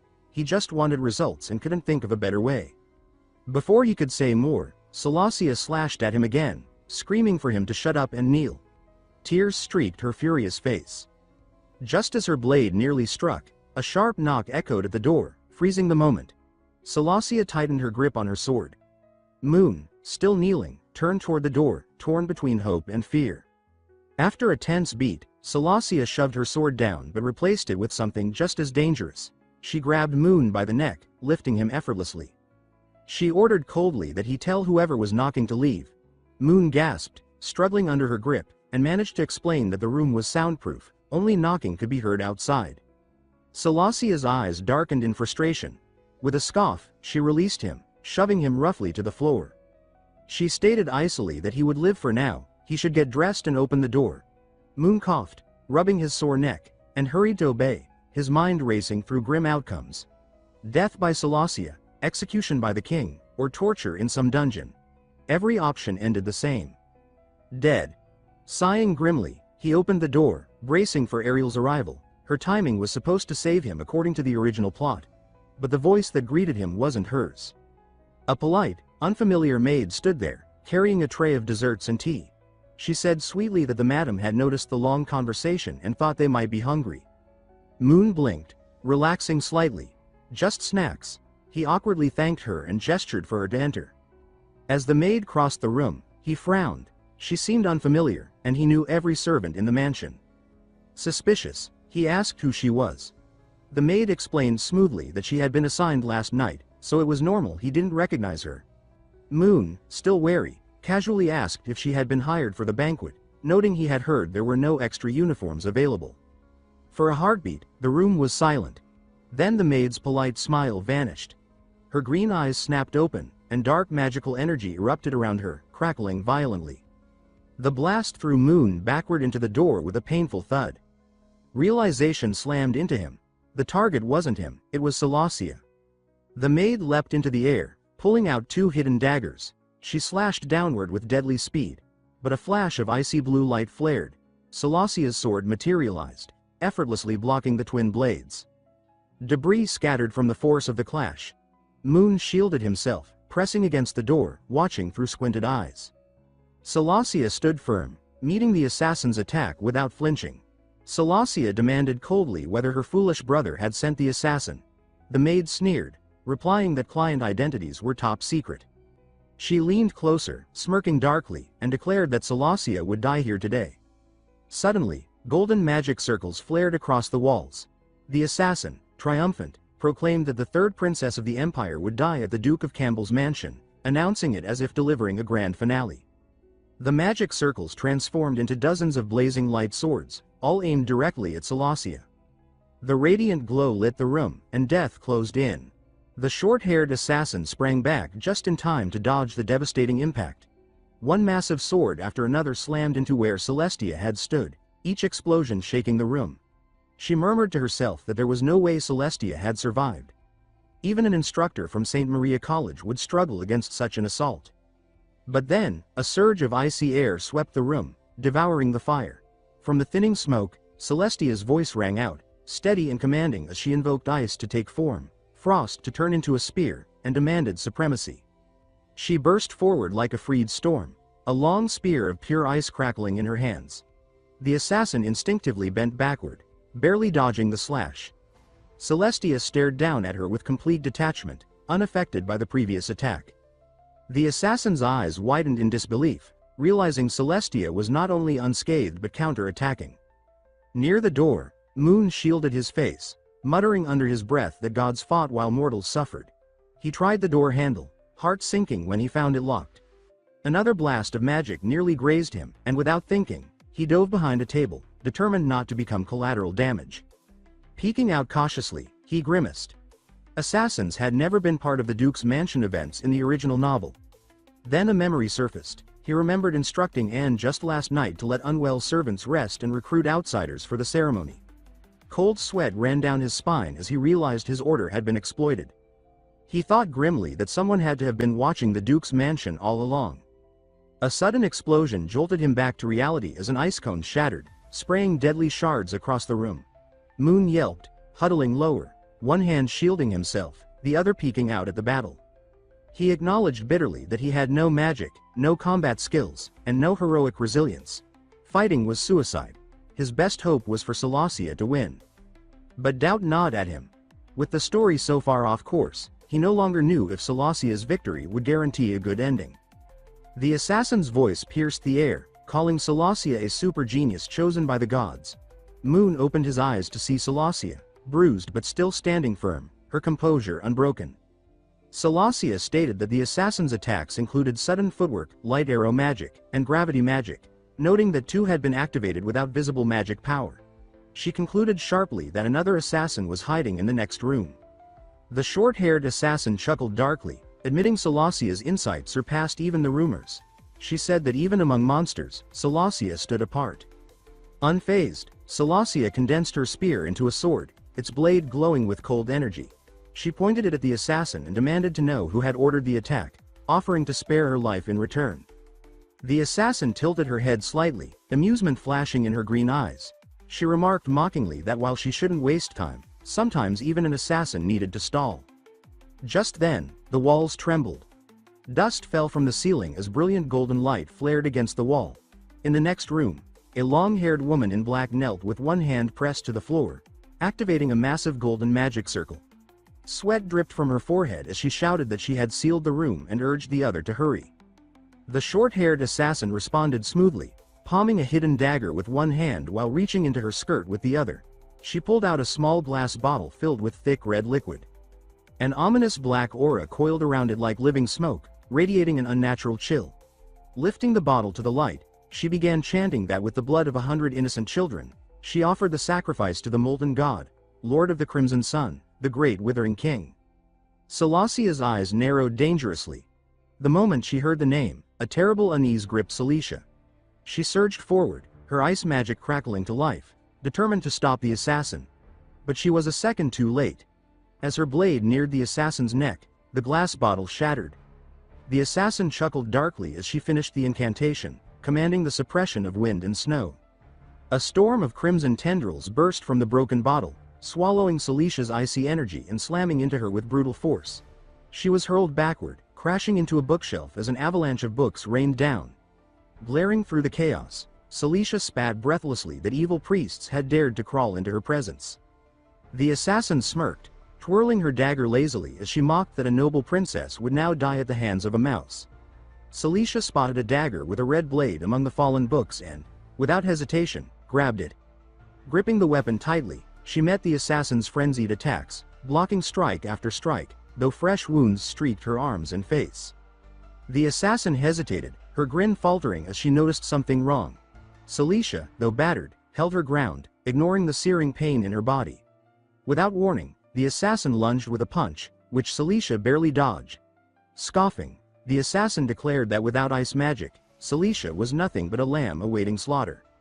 A brutal kick slammed into Celicia's waist, launching her into a wooden cabinet with a violent crack. Splinters scattered, yet Celicia, bloodied and gasping, forced herself upright, gripping her arm to steady herself. The assassin sneered that it was a good look for her and said it was time to end it. She stepped forward, promising to take Celicia's head, her voice dripping with satisfaction. Her dagger drove straight for Celicia's heart. A sharp, wet sound ripped through the room. Blood splattered across the floor, but it wasn't Celicia's. The assassin's eyes widened in shock. Celicia stood frozen as Moon appeared between them, golden hair catching the dim light, blood dripping from the dagger embedded in his side. His hands trembled slightly as he looked at her, confused. He coughed violently, a mouthful of blood hitting the floor. Just moments earlier, as Moon had hidden behind the table, the door had creaked open. A low voice had whispered that their goal was only Celicia, and he was free to leave. He could have walked away. Instead, he had sprinted toward Celicia, grabbing the assassin's dagger with his bare hand, sacrificing himself to shield her. His body barely held together, but his will refused to collapse. Through blurred vision, he shouted at Celicia, demanding what she was waiting for. Snapping out of her daze, Celicia saw her opening. The assassin thrashed, screeching in fury at Moon, calling him a useless playboy. But Celicia had already moved. A flash of blue sliced through the air. Moon released the assassin's arm as Celicia's strike landed. The assassin staggered back, choking on a strangled gasp, crimson gushing from the deep wound at her throat. Celicia passed her without a word, her face unreadable. The assassin collapsed, blood pooling beneath her. Celicia exhaled softly and turned to Moon, stating that it was over. Moon lay sprawled on the cold floor, too weak to move, his breathing shallow and ragged. Celicia informed him that the second assassin had escaped. Moon could barely react, thinking bitterly how fantastic that was. Her gaze flickered toward him, suspicion mixed with something else. She asked if this assassin had been someone he hired. Moon let out a weak, wheezing chuckle, managing to deny it between gasping breaths. Celicia hesitated, then spoke again, her voice quieter. She asked why he had saved her, pointing out that if she had died, no one would have known what he had done to her. From a rational point of view, she said, her death would have been the best outcome for him. Moon whispered that it didn't matter anymore. Trembling violently, blood trickling from his mouth, he murmured brokenly, asking if he still looked like a man to her. Astalasia exhaled softly, closing her eyes for a moment.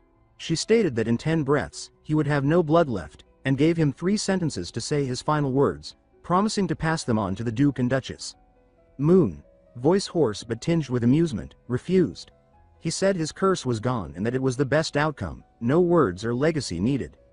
Still, if he had to say something, his trembling, blood-stained hand reached up, brushing Astalasia's cheek. She stiffened, caught off guard by the gentleness. Moon whispered an apology, then confessed that he really liked her. His fingers lingered a moment longer before falling lifelessly to the ground. His breathing faded, his body going still. Astalasia stared at him, expression unreadable. After a long silence, she muttered that an apology and a life were not enough to make up for what he had done. Her body trembled slightly, emotion she refused to name boiling under the surface. She declared that she would not accept his apology. Ice formed beneath her fingertips as she poured magic into him, insisting he must live to atone for his sins. Moon blinked, his eyes open, expecting pain but feeling only warmth. He floated weightlessly in endless nothingness, his clothes gone, but it didn't seem to matter. He mused that death wasn't bad, cozy, even. Closing his eyes, he replayed his final moments, proud that he had chosen to die protecting someone as beautiful as Celicia. Not a bad way to go, he thought. Sitting up, he muttered that maybe he had made a mistake. He had a clear shot at rebirth, and he threw it away trying to be a hero. He wasn't the original Moon Campbell, the arrogant scumbag who would have walked away. With a sigh, he looked down and noticed swirling black energy forming before him. A book materialized from the mist, the prophecy book. He glared as it flipped wildly, spewing dark energy. A black mist formed into a screen, flickering incomplete words. "Keep struggling, Moon Campbell, and for the sake of this world, my..." Before he could process it, black-purple energy surged from the book. Moon shouted in frustration, demanding why it appeared only now, when it was too late. But the book gave no answer. With a final burst of light, it absorbed him completely. Meanwhile, in the sewers beneath the Duke's mansion, the long-haired assassin ran, boots splashing through murky water. Their mission had failed, ruined by Moon's interference. She cursed under her breath, furious that she hadn't eliminated him first. Intent on escaping, she sprinted through the tunnels, until a deep voice echoed around her. She skidded to a stop. A tall figure emerged from the darkness, his crimson-red aura illuminating the tunnel, suffocating the air. Behind him, a massive lion-shaped spirit blazed, red as molten fire. She instantly recognized him. Lionheart King Ron Campbell, Duke of Campbell, Moon's father. Ron stepped forward slowly, one hand resting on his sword hilt.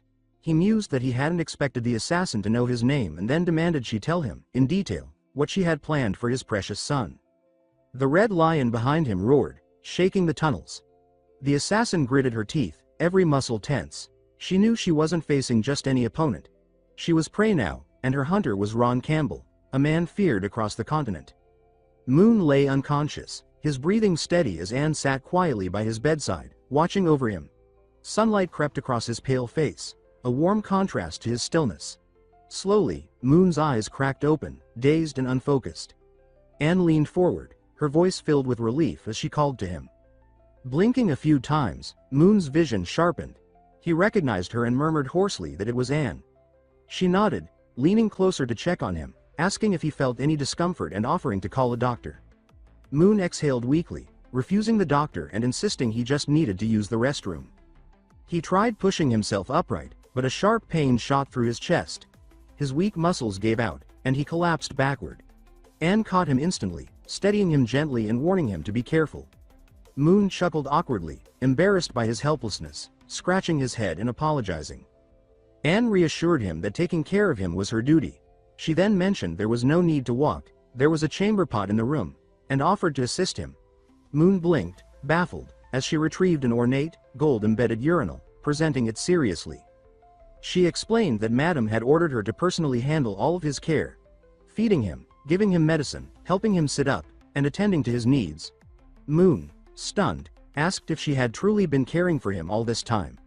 Anne confirmed it without hesitation, saying she had even been able to tell when he was uncomfortable. Before he could process this, Anne crouched and placed her hands on his knees, asking if he needed help standing. Moon, flustered, waved his hands frantically, insisting he should manage on his own now that he was awake. Respecting his wishes, Anne bowed politely. Yet before he could react, she wrapped her arms around him and, with effortless grace, lifted him into a cradle carry. Moon stammered in protest, but Anne calmly stated this was the fastest way. Cradled helplessly, Moon could only stare, mortified. Meanwhile, down a mansion corridor, Noelle and other maids were sweeping when hurried footsteps echoed toward them. Noelle looked up, only to see Anne sprinting by, carrying Moon like a princess. Blinking in disbelief, he muttered in shock that the young master was awake.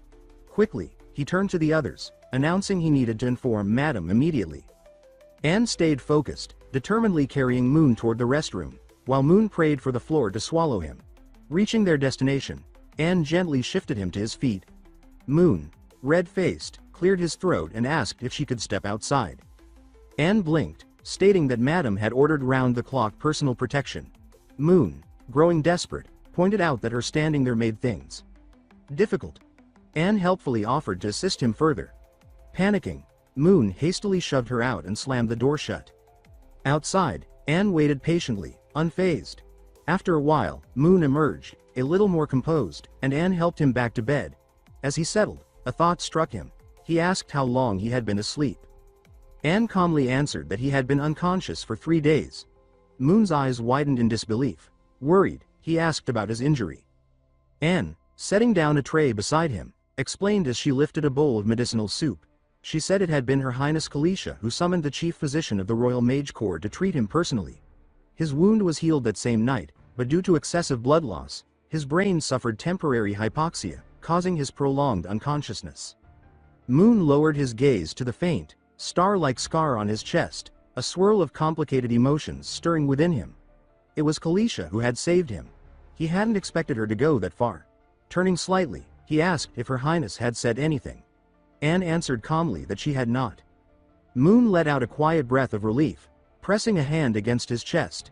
At least for now, it seemed Kalisha had no intention of pursuing what had happened. Just as he allowed himself to relax, Anne's expression shifted, as if recalling something. She mentioned that Kalisha had said something to His Majesty. Moon froze, panic flashing through him. He asked urgently what exactly Kalisha had said. Anne recounted how, during the investigation, it was uncovered that Kalisha had been the real target of the assassination, orchestrated by the underground black market operating in Belen for years. His Majesty's fury was immediate, leading to a full-scale crackdown the next day. Many were arrested and executed. Moon leaned forward, wrapped in his blanket, listening intently. Anne continued, explaining that although Duke Campbell had captured 2 disguised assassins and extracted confessions, the fact remained. The attack happened at their mansion. They couldn't escape blame entirely. Moon clenched his fists. Normally, the Duke would have been the first to bear the consequences, but to his shock, Anne explained that the Duke had returned the next day without punishment, and later, the Campbell family was spared inspection during the aristocracy purge. She believed it was Kalisha who had intervened on their behalf. Moon exhaled sharply, overwhelmed with relief. He scolded Anne half-heartedly for not making things clearer sooner, claiming his heart couldn't handle that kind of scare. Anne studied him quietly, then leaned in, resting a hand on the bedboard behind him. She pointed out that he seemed unusually nervous and asked if something unspeakable had happened between him and Kalisha. Moon's breath hitched. Flustered, he rushed to deny it, insisting he wasn't foolish enough to touch a princess and risk execution. Anne watched him silently for a long moment before nodding and saying she understood. Without missing a beat, she scooped a spoonful of medicine from a nearby bowl and instructed him to take it. Moon, thinking the interrogation was over, obediently leaned forward. The moment the liquid touched his tongue, his eyes widened in horror. The bitterness hit like a slap. He coughed violently, accusing the concoction of being poison. Anne explained serenely that it was a tonic to replenish his blood and, noticing his disgust, added that she had even sweetened it with sugar. As she raised another spoonful, voices drifted from outside the door. The maids were whispering, remarking that the young master hated bitter things and predicting Anne might be punished for forcing him to drink it. Moon twitched violently at the gossip. When he heard Noelle suggest reporting the situation to Madame, he snapped, yelling that they weren't allowed to tell her. In a fit of desperation, he seized the bowl from Anne and chugged it in one go. The maids gasped as Noelle quietly ushered them away, deciding not to get involved. Inside, Moon sat frozen, his face twisted in agony. A moment later, he vomited violently into a nearby trash can Anne provided. Anne apologized softly, patting his back and explaining that drinking the tonic all at once was a bad idea. It was supposed to be taken slowly. Moon could only groan miserably, clutching his chest as if to reassure himself he was still alive. Setting the trash can aside calmly, Anne informed him that was only the 4th course of treatment. He would need to drink it 2 more times. Moon's face crumpled in despair, barely able to process the horror. He collapsed back onto the bed, muttering that the bitterness was worse than his life, lamenting dramatically that the world might as well end. Anne, unfazed by his theatrics, silently tidied up before returning with a small plate of pachichi cake and a pot of red tea. She poured the tea neatly and offered it, saying there was still some time before dinner and that if he needed more, he could call her or Noelle outside. Moon accepted the plate reverently, touched by the sight of Anne fussing so diligently around him. Between bites, he said softly that she had been working hard these past few days and promised to ask his mother to give her a raise. Anne curtsied politely, explaining she would report his condition to the Duke and Madam to ease their worries. With that, she excused herself and left the room quietly. Moon, cradling the pachichi cake like a precious treasure, nodded enthusiastically and praised how good it tasted, marveling at its expensive quality. As Anne reached the door, she paused to mention that the palace had sent a letter that morning, now placed in the cabinet beside his bed. She advised him to read it when he had time. Moon, still chewing, muttered thoughtfully about the palace sending him a letter, vowing to check it later. But as Anne was about to leave, he suddenly called out, asking her to wait. She stopped without turning around, asking if he had more to say. Moon, fork halfway to his mouth, confessed he had a strange question. He wondered aloud how Anne had managed to get that unbearably bitter medicine into him without any visible tubes or tools. He admitted, awkwardly scratching his cheek, that he was oddly impressed. Anne turned her head slightly, maintaining her calm composure. After a pause, she lifted one hand to her lips with quiet elegance and answered without emotion that she had put a lot of sugar in her mouth, just as he had guessed. Without another word, she briskly exited, the door clicking shut behind her. Moon blinked, replaying her words. He mumbled that it made sense, she had added sugar. Leaning back with a soft exhale, ready to nap, he let his mind drift. But then a thread of confusion tugged at him. Mouth? His eyes snapped open.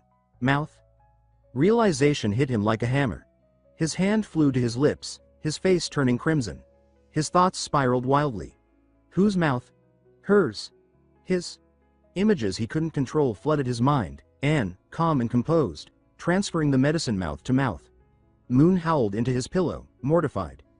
Out in the hallway, Anne walked away, her face as calm and unaffected as ever, ignoring the muffled shriek behind her. Meanwhile, Moon clutched his blanket like it was a life raft, caught between horror and a strange euphoria.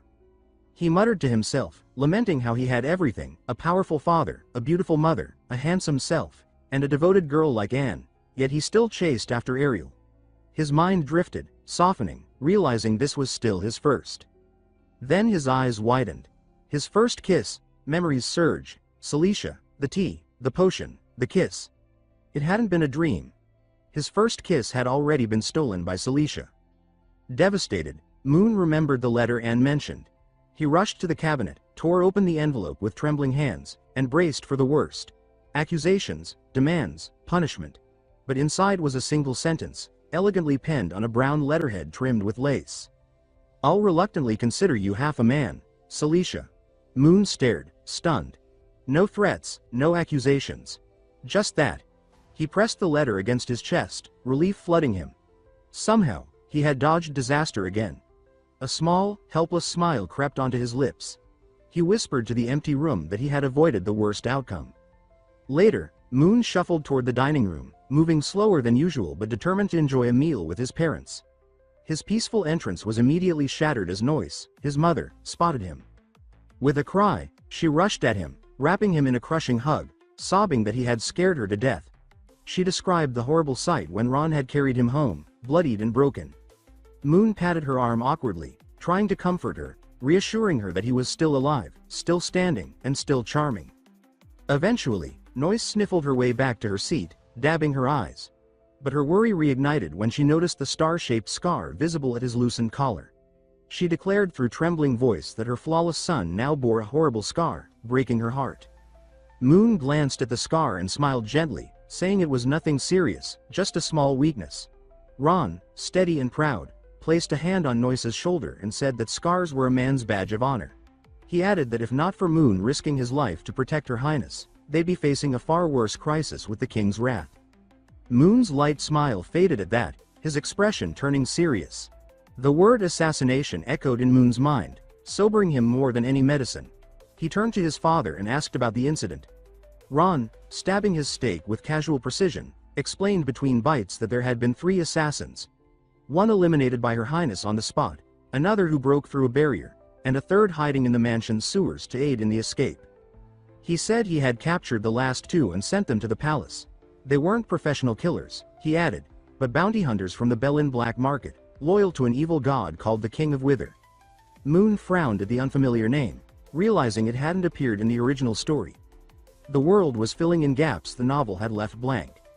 Ron's tone grew grim as he spoke of their crimes, murders, arson, kidnappings, committed for the right price. He described their symbol. A giant eye surrounded by red flames, a fire-aligned cult. Noise chimed in brightly, assuring Moon not to worry, because his father had already led a full sweep, eradicating the black market within days. Moon, blinking in surprise, barely touched his salad as Noise, proud, reminded him that Ron had been the first Grand Duke promoted purely through military merit since the country's founding. Ron dismissed her praise with an amused smile, saying he had just been following orders, clearing out rat nests. Moon humored their conversation with a nod, saying his father was amazing, but pressed further, asking if they had discovered who hired the assassins. Ron, dabbing his mouth with a napkin, answered grimly. They hadn't. Every captured hunter had combusted instantly when trying to reveal anything, cursed to silence. Ron added that His Majesty was furious. Despite wiping out the market, they found no solid proof, meaning the real masterminds remained hidden, buried deep within the nobility. He said that the most likely suspects were high-ranking nobles, including the crown prince and a few dukes and marquises. Moon's eyes widened slightly. A conspiracy among the elite. It all felt eerily familiar. He had read this scene before, but something was off. The destruction of the Berlin black market wasn't supposed to happen yet. In the original story, it occurred 2 years later, triggered by the assassination of the king's favorite concubine. That led to the Blood River incident, a brutal purge that stained the city's sewers red for months. Without that assassination, without the Blood River, the entire chain of events leading to Ariel's transformation would unravel.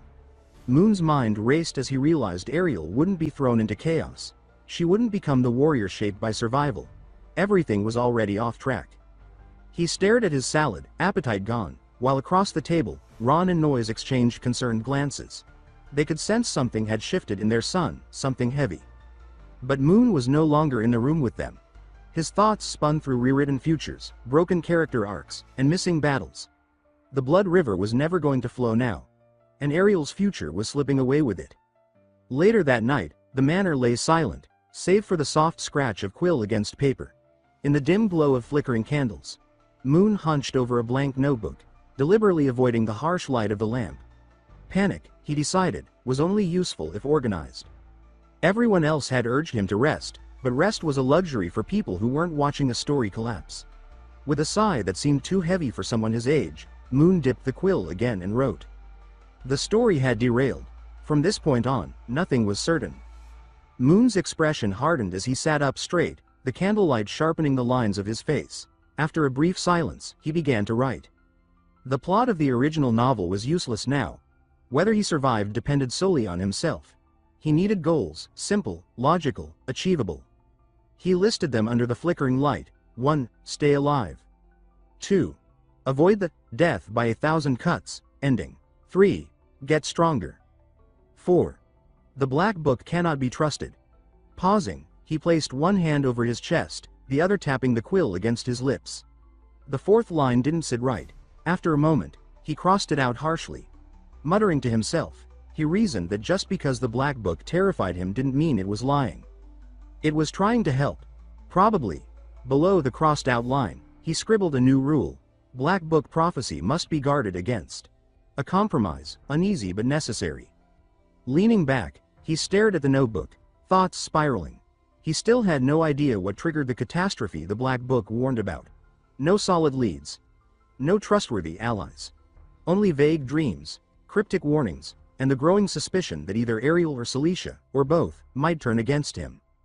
Too many questions. Too few answers. Moon raked his fingers through his hair, frustration boiling over. He shouted at the ceiling, demanding a revelation. None came. Only silence. Defeated, he slumped from the desk onto the floor, sprawling gracelessly across the blanket. Eyes unfocused, arms limp, he whispered that thinking too hard wouldn't save him. Focus on what he could control. One thing was certain. Strength was survival. He had family resources, training, weapons, secrets. But none of that was enough against a group of protagonists capable of defying fate itself. The original Moon Campbell, after all, had been painfully useless. A whole year at St. Maria College of Magic, and his only reliable spell was illumination, a basic orb of light. No fireballs. No shields. Not even a simple magic hand to cheat at cards. Moon remembered it vividly. Standing in a dusty corner of the academy, dressed in his crisp uniform, extending 2 fingers with theatrical focus to conjure a glowing sphere, His two loyal followers had gasped in over-the-top awe, as if he had summoned a comet, not a nightlight. The memory soured his mood further. He needed real power, and fast. Moon watched the embarrassing memory play through his mind like a bad school play, then sat up and buried his face in his hands. This was beyond ridiculous, he muttered, gritting his teeth. What had this idiot version of himself even been doing in class? Sleepwalking? He raised his hand, half hoping for a spark of magical talent. Nothing. Just a hand. After a deep breath and a mental slap to stay calm, he shifted focus to his physical strength. At least there, thanks to noble blood, he wasn't completely hopeless. Late stage 1, by academy standards, enough to beat up back alley thugs, but laughable compared to real fighters. And compared to Ariel or Celicia, it was a joke. He grimaced, rubbing his temples. Celicia, bonded to an ice goddess at birth, manipulated frost like breathing. No rituals, no chanting, just instinct, as if an invisible blue-haired deity hovered protectively behind her. Ariel wasn't much better, in fact, she was worse. She collected divine blessings like trinkets, casually stacking powers until she practically had a pantheon on speed dial. He pictured her, grinning with that massive sword, gods floating smugly behind her. Even now, when she was supposedly still a novice, she wielded rare relics and magic most would never see. If she fought someone 2 stages stronger, she'd win, and walk away with a new lesson about friendship. Moon. He'd be lucky to walk away at all. Frustrated, he shut his notebook. The conclusion was obvious. His eyes sharpened, his voice low and certain. He needed to reach a level where he could defend himself against Ariel. That was his new target. Pushing off the bed, he allowed a sly grin to form.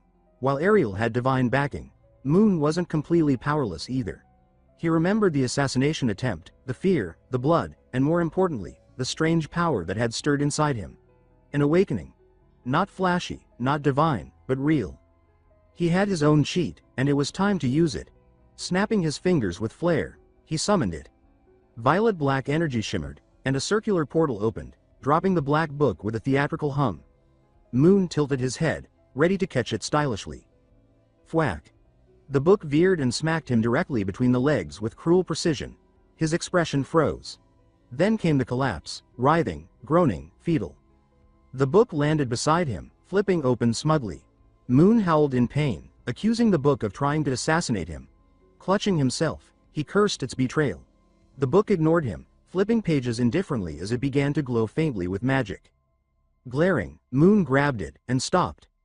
Dense paragraphs filled the pages, detailing recent events. His black market visit, the coming-of-age ceremony, even the encounter with Celicia, vividly detailed. Confused and a little horrified, he flipped faster. One sentence caught his eye. Later, Moon Campbell carelessly opened the door without precautions and was ambushed by an infiltrating assassin. The word, assassin, glowed red. Curious, he tapped the page. Bad idea. The red word pulsed, and blood-colored mist spilled from the book, wrapping around his arms, coiling into the air. Panicking, Moon yelped and tried to let go, but the magic sucked him in, again. As his body was dragged upward, he shouted at the ceiling that he had just recovered. Too late, he vanished. When he opened his eyes, Moon found himself standing in a dim, stone arena lit by silent torches. He muttered that this was definitely not his bedroom. A whisper sounded behind him, shadow step, and he spun just in time to see the short-haired assassin lunging toward him, dagger flashing. She slashed clean across his neck. Blood gushed. His body froze, nerves locked in terror. Everything went black. Moon jolted awake, drenched in sweat, instinctively reaching for his intact throat. Gasping, he checked his sheets for stone. Still fabric. He muttered curses under his breath. Beside him, the black book flipped pages rapidly, landing on a new section. A stat sheet. His name sat at the top, and beneath it, lists of skills and progress bars. Blinking, Moon leaned closer. This wasn't just a cursed diary, it was monitoring him, evaluating him, guiding him. A slow grin spread across his face. So that's what you really are, he murmured, running his hand affectionately over the cover. He might have insulted it earlier, but now they were partners. If he could survive a few more of these trials, preferably without getting hit between the legs, he might just carve out a cheat path of his own. Excitement buzzed in his chest. Moon chuckled softly, eyes gleaming with new fire. All right, Black Book, he whispered. Let's see how far we can push this. Late at night, under a star-scattered sky, the Duke of Campbell's mansion lay cloaked in silence. In one of its quiet rooms, Moon sprawled on his back, arms flung wide. In one hand, he held a black book. In the other, a pocket watch. He stared at the ceiling, as if expecting answers to fall from it. He said he was made it out, his voice flat, mechanical. Lifting the watch to his face, he noted the hands had barely moved. 3 seconds. That was how long he had lasted inside the black book's illusionary world. A grueling 3 seconds. But even that was a victory. He opened the book again, scanning his skill progression. Dagger combat, up to 1.5%. Shadow step, 1%. He chuckled. Fighting inside the book's realm was tough, but it worked. Every enemy move became a free lesson recorded in the book. No lectures, no tutors. Just pain and results. He thought of the short-haired assassin he'd faced and grinned. Her spells and speed had scared him, but soon, those techniques would be his. He tossed the book onto his face. As if on cue, the magic pulled him in again. Back in the book's world, the assassin struck instantly. A high heel crashed into his throat. Crack. No mercy. Determined, he returned, and was immediately hit with a twin strike of dark magic, collapsing in a burst of blood. Third attempt. He reappeared, filled with foolish hope. The assassin responded by calmly slicing him clean in half. As he fell, he barely managed to choke before darkness took him again. In the real world, Anne knocked softly on Moon's door, a tray with steaming medicine balanced in her hand. When there was no reply, she stepped in quietly, whispering that it was time for his medicine. The bed looked odd, lumpy in the middle. What she couldn't know was that Moon was locked in yet another brutal battle, oblivious to everything outside. Seeing him bundled like a child made her smile. She whispered that he still slept just like he did as a boy, cheeks flushing at the thought. She set the tray on the bedside table and warmed the bowl with a gentle spell. He must have just fallen asleep, she murmured, deciding not to disturb him. She left as quietly as she came. Suddenly, the blanket shot upward. Moon bolted upright, gasping, clutching between his legs with a tortured groan.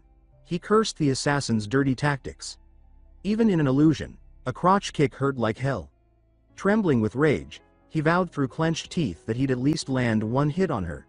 Then, with grit and a muffled growl, he dove under the covers again. The night dragged on. The sky turned soft blue, the sun creeping above the horizon. Inside, Moon lay sprawled in bed, drained and pale. Bloodshot eyes stared blankly at the ceiling. He whispered, brokenly, that on the 185th attempt, he finally lasted 30 seconds. The realization hit like lightning. He shot upright, too fast. His legs gave out. The tray Anne had left clattered to the floor, spilling hot medicine in a steaming puddle. He collapsed beside it. Lying in a heap, he weakly pounded the floor. He cursed under his breath, but after a few minutes, the pain dulled. Sitting up with effort, he checked the book again. His shirt clung to him with sweat, and his arms shook, but his eyes were hopeful. The skill list confirmed it. Dagger combat was now 35%. Shadow step, 11%. His lips curled into a grin. He whispered that he'd succeeded. Tears pricked his eyes, but this time, they were from joy. Eager to test his new power, he cleared space on the floor. He whispered the spell, Shadow step, and in a blink, he zipped across the room, leaving a ghostly blur behind. Elated, he clenched his fists and grinned wide. Then came the pain. A sharp stab through his foot. He collapsed again, writhing, groaning that it hurt. He cursed the world, wondering how the assassin ever fought like that without flinching. After several minutes of theatrical suffering, he froze. Realization dawned. He muttered that his level was too low. Shadow step required battle aura, something only second-stage warriors had. Without it, his body couldn't handle the strain. He needed a teacher. Someone to help him build real strength, not just flashy moves. Flipping through the book, he muttered that magic dominated this world. Martial artists were rare. Even if he waved around a sack of gold, finding a decent teacher would be nearly impossible. Then it hit him. He remembered the most powerful warrior from the novel, the man who stood at the peak of the world. He whispered that the man already lived under the same roof, his father. Downstairs, Duke Ron Campbell sat in his pajamas, enjoying breakfast. As he idly munched a shrimp, His gaze flicked toward the ceiling, sensing that his son was up to something. Back upstairs, Moon reminisced. Ron Campbell, Imperial Marshal by 25, Lionheart King by 32, undefeated in battle, legend of the century. And somehow, Moon had spent his life completely ignoring the mountain of treasure right under his nose.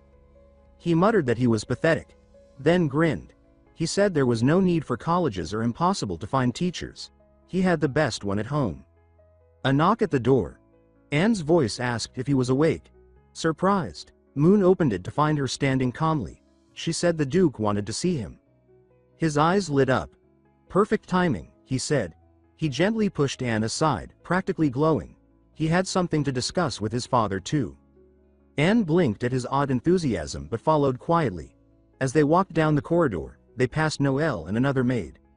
Noelle bowed awkwardly, calling out to Anne and correcting herself mid-greeting. Anne simply waved it off, saying it was fine and they should continue working. Moon raised a brow, surprised. He asked if Anne had been promoted. She replied plainly that the former headmaid resigned, and the Duke appointed her not long after Moon woke up. Moon's smile faltered. He looked away, rubbing his forehead. He muttered that it was his fault, remembering his earlier orders. His father had mentioned the old headmaid had been like family. Anne, still walking ahead, reassured him.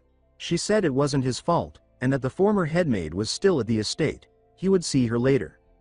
Relieved, Moon let out a soft breath. Soon, they reached the backyard, where Noyce stood waiting. When she saw Moon, her face lit up with joy. She shouted his name and rushed forward, pulling him into a tight embrace. His face turned bright red. Noyce smiled as she pressed her cheek against Moon's and murmured that seeing him healthy again made her heart light. She reminded him, not for the first time, that calling her Mother sounded too formal. She preferred Mom. When he finally relented, whispering the word with hesitation, she beamed brighter than ever. Then, without warning, she guided his head down, pressing it gently against her belly. She encouraged him to squat and feel. Confused, Moon followed her lead, and after a moment, felt something, faint but real. He looked up, unsure, and asked if it was what he thought. Noyce confirmed it with a quiet laugh, saying he would soon have a little brother or sister. Moon stood quickly, excitement replacing his awkwardness. He exclaimed that it was amazing, that he was going to be a big brother. He asked if she preferred a boy or a girl, and Noyce teased that either way, he would love them just the same. She added that she had already told Ron, and said proudly that their Moon was the best. Ron sat nearby, arms crossed and smiling softly. He said nothing, simply watching the moment with rare warmth in his eyes. Moon hugged his mother again, and she stroked his hair with a calm, content expression. The quiet lingered until Ron eventually cleared his throat. He reminded them that Moon was still recovering, and the baby was delicate.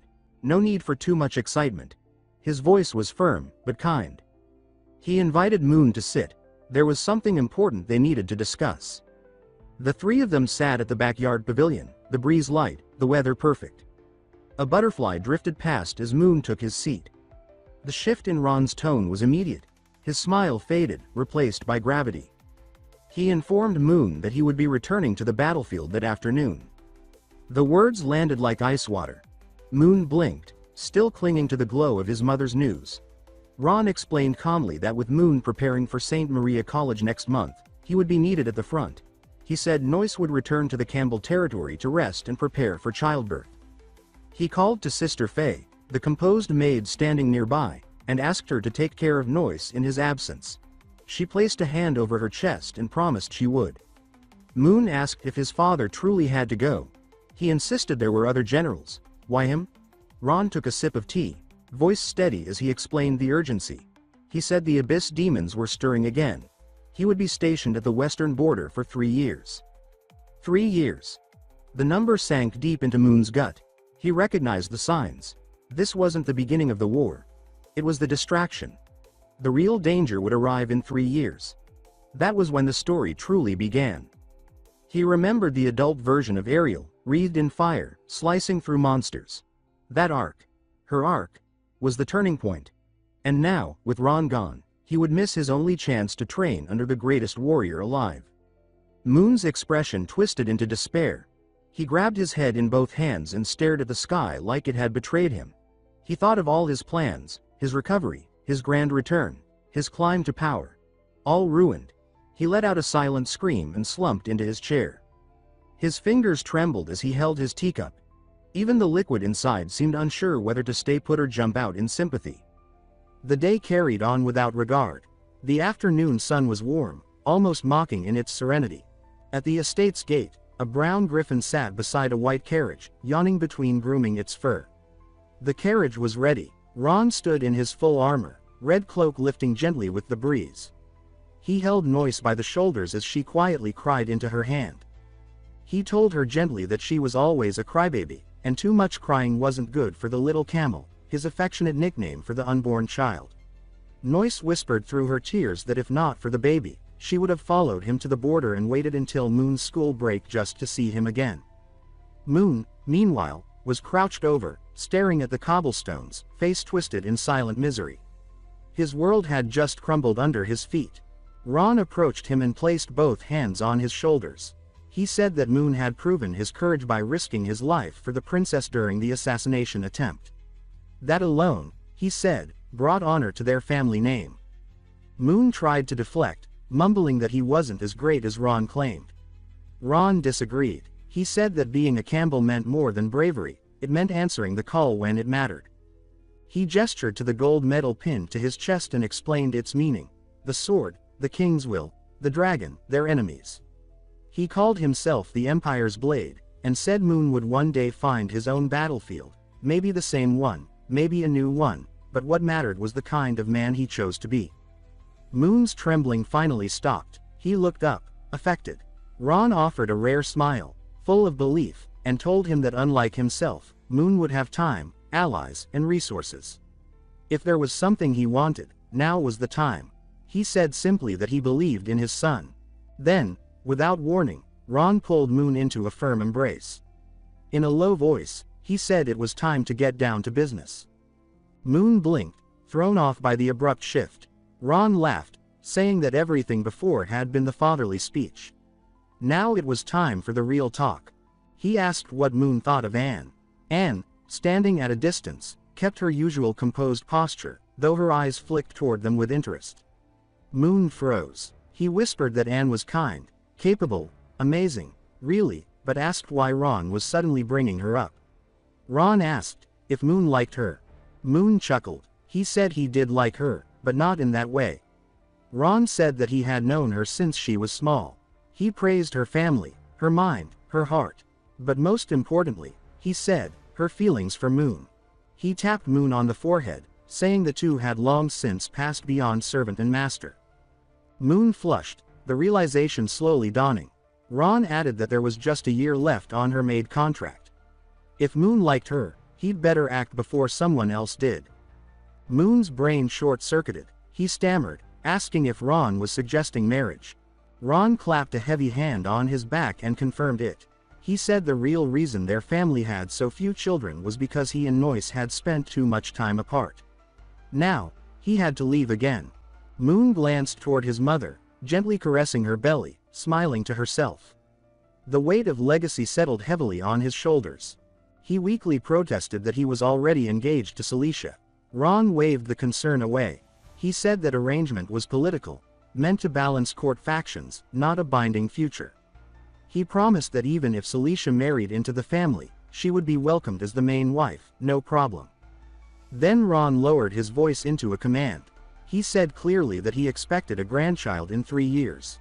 Moon shrank under the pressure. Ron's presence loomed even larger, his command unmistakable. Moon tried to stutter out a refusal, but Ron silenced him with a firm grip and a steely gaze. This, he said, was the master's command. As the sun dipped low, casting the estate in gold, the household gathered for farewell. Ron and Noyce boarded the carriage, the griffin stirred, and the door shut with a final click. Moon and Anne stood at the gates, watching the vehicle shrink into the horizon. The steady rhythm of hooves faded into the wind. Anne turned slightly, her tone casual, but her eyes sharp. She said that she had heard Moon mention her name while speaking with the Duke. She asked if there was something he needed. Moon, hands in his pockets, eyes squinting toward the sunset, turned to her. His expression was caught between resignation and disbelief. He said it wasn't a secret anymore. His father wanted her to marry him, and also hoped they'd have children, for the strength of the Campbell line and all that. He laughed awkwardly and added that, of course, it was just a joke. She didn't have to take it seriously. Anne didn't speak. Her lips parted, but no sound came out. She simply stared at Moon, frozen. He stepped closer and gently rested a hand on her shoulder, bathed in the fading glow of the sun.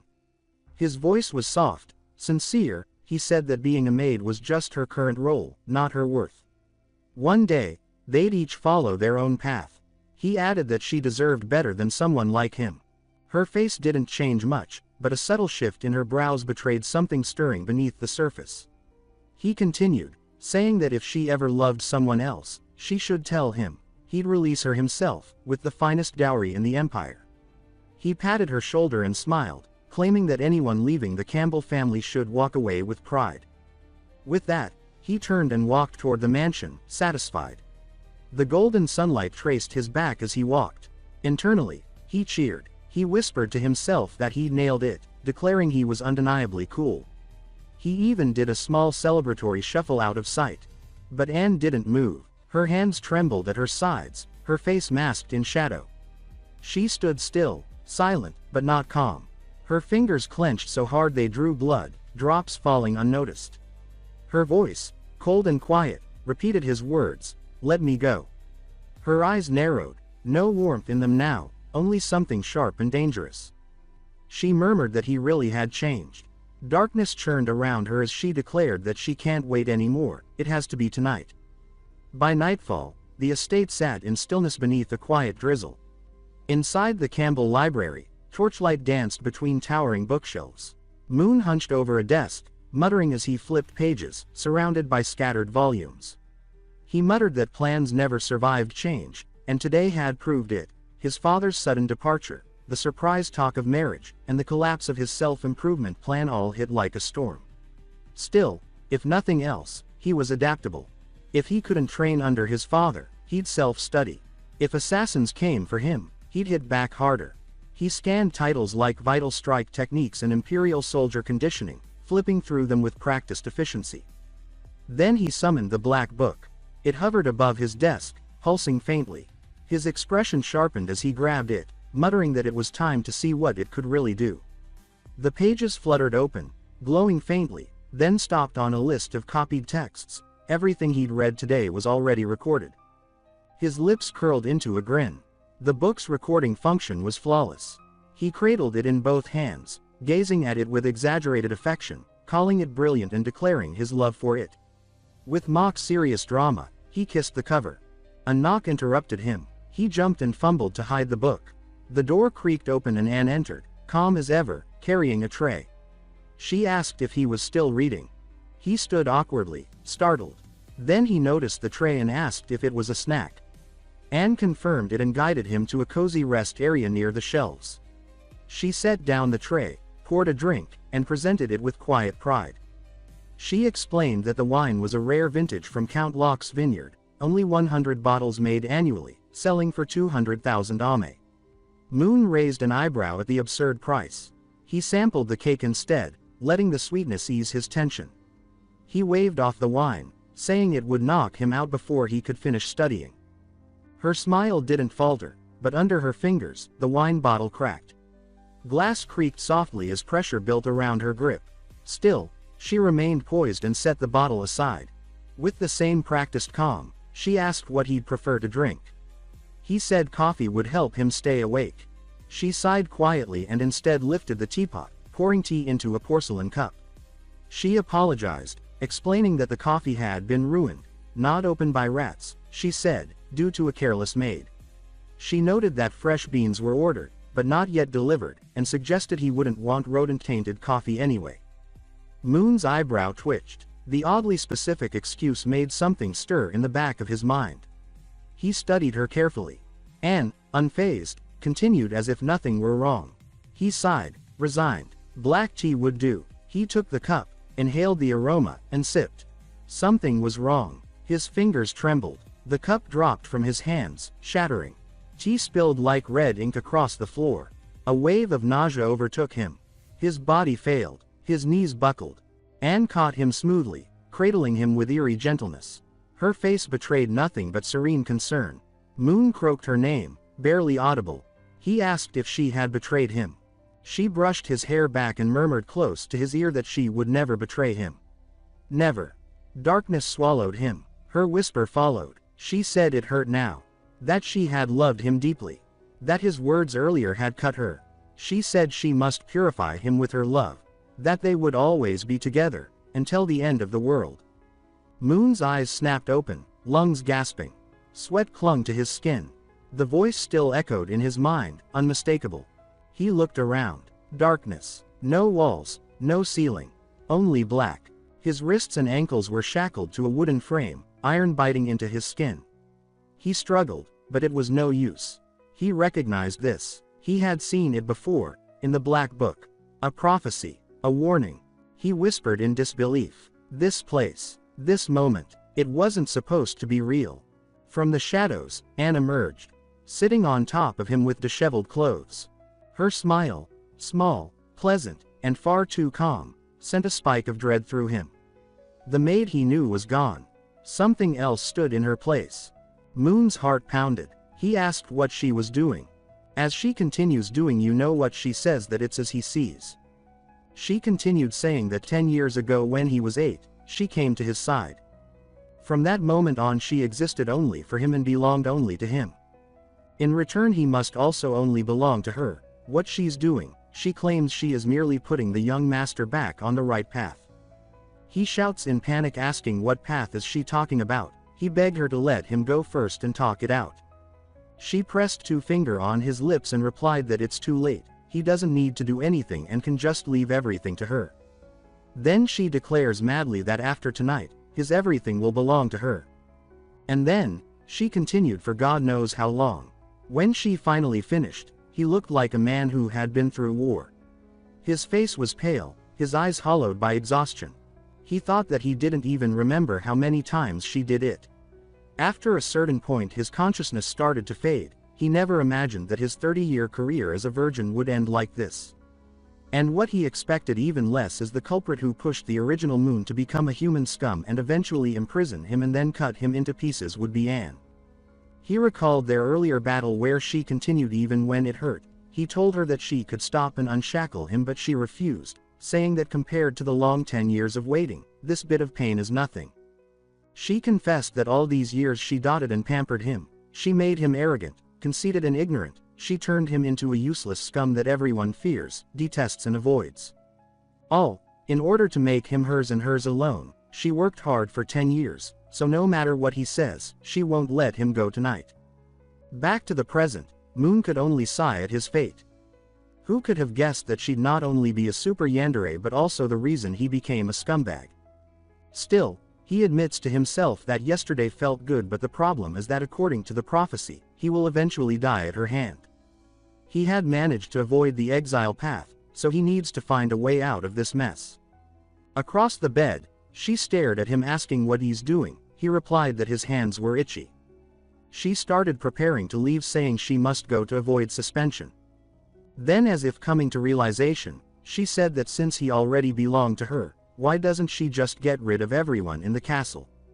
Startled, Moon told her not to do that. Anne was just about to leave, but his hoarse voice stopped her. With slow, measured steps, Anne returned to Moon, her expression forming a sweet but unsettling smile. She asked playfully if he had another favorite maid, perhaps Noelle. The question landed like a slap. Moon flinched, mumbling a nervous denial while avoiding her gaze. Anne laughed softly, covering her mouth as if trying to keep it polite. Her eyes sparkled with amusement. She told him she was only joking, no need to look like a frightened animal. But then, her tone shifted, calm and direct. She said as long as he behaved, there would be no need to involve anyone else at the Duke's mansion. Unless, of course, it became necessary. Moon stiffened at the threat. He asked if she could release him. Anne agreed sweetly and snapped her fingers.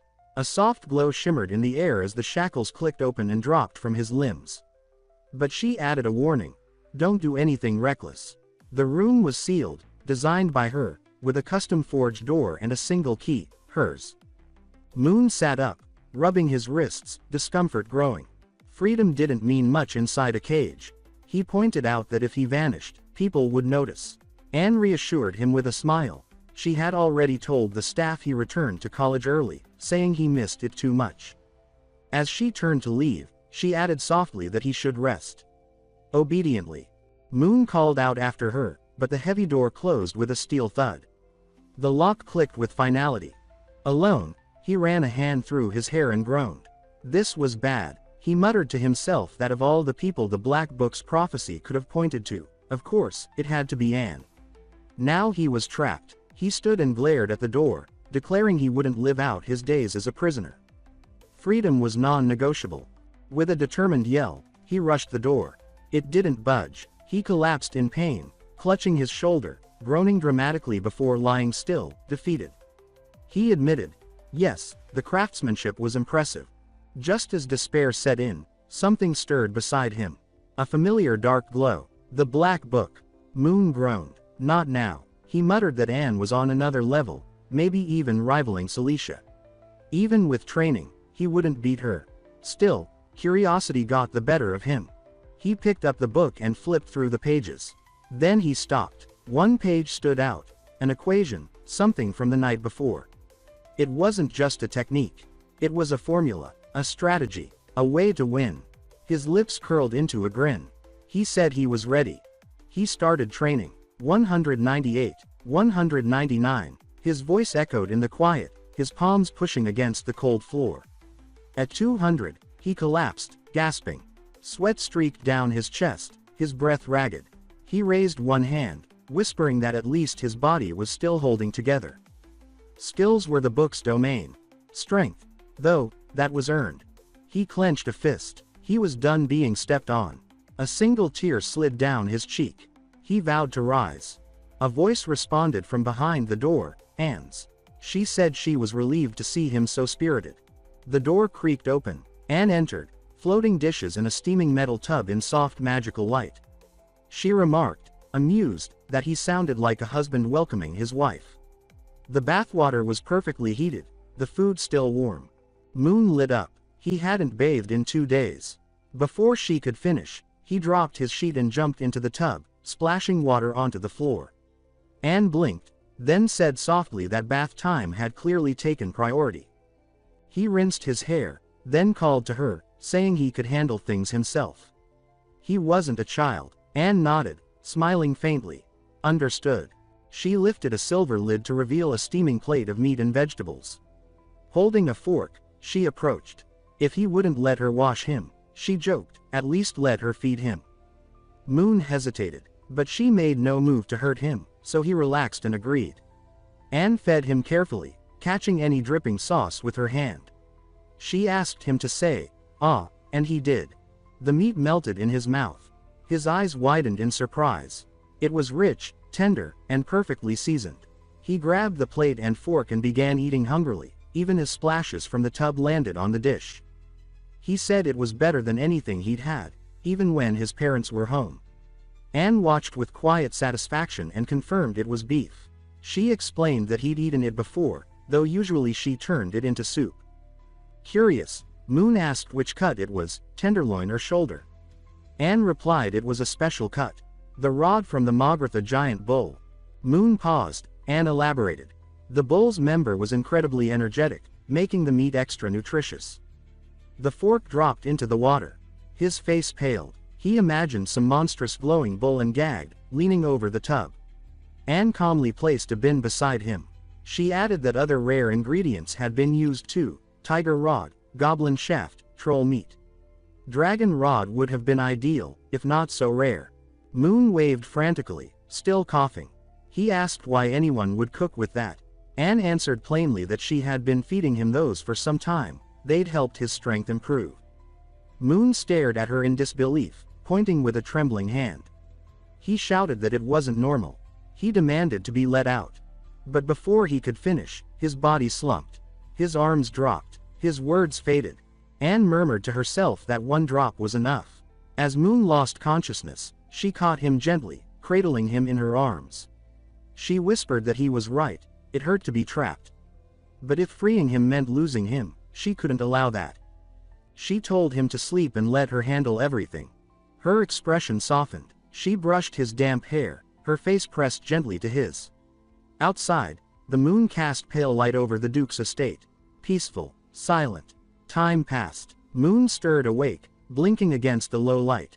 His head throbbed faintly. He wasn't in the tub anymore. He lay in a bed, wrapped in blankets. Anne stepped forward, putting her clothes back on after gobbling some meat of her own, and asked if he felt unwell. He didn't reply. He turned away and stared at the wall, his silence heavy and deliberate. Anne crouched beside the bed, her tone light. She asked if he was still angry. Moon didn't answer, just frowned, face tight with quiet resentment. Anne paused, then offered a small concession. She said that since the young master had been cooperative lately, she would allow one small request. Moon's eyes flicked toward her with sudden interest. A request? He didn't hesitate. He asked for freedom.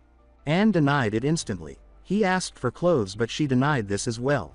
Moon sighed, frustrated. Anne tapped her lips thoughtfully and suggested something more manageable. Perhaps he could choose his meals. Moon perked up. He asked if she really meant it. She smiled and confirmed. It was small, but still something. Encouraged, she leaned in and asked if he already had something in mind. Moon didn't answer right away. He closed his eyes, coughed gently, and changed the subject, asking if autumn was near. Anne, puzzled, nodded. Moon went on, reminiscing about autumn's past, how he'd ride a boat on Beaver Lake, sipping Count Locke's wine and eating freshly caught fish while surrounded by red and gold maple trees. In his mind, the lake shimmered, still and endless, a floating mirror for the season's fire-colored leaves. Anne hesitated before asking gently if he wanted fish from Beaver Lake. He nodded. She started to protest. The lake was far, and delivery would be difficult. But then she heard it. Moon's soft sobbing. Startled, she turned to see him clutching his chest with one hand, the other raised dramatically as if performing a tragedy. He said that only last year he'd been like nobility, drifting on calm waters, and now he was trapped in a tiny room, abandoned by the world. He declared it unjust, unbearable. He flopped over, pulled a blanket over his head, and continued wailing that he couldn't even eat Beaver Lake fish anymore. What was the point of life? Anne hesitated, face softening with guilt. She took a step forward, unsure.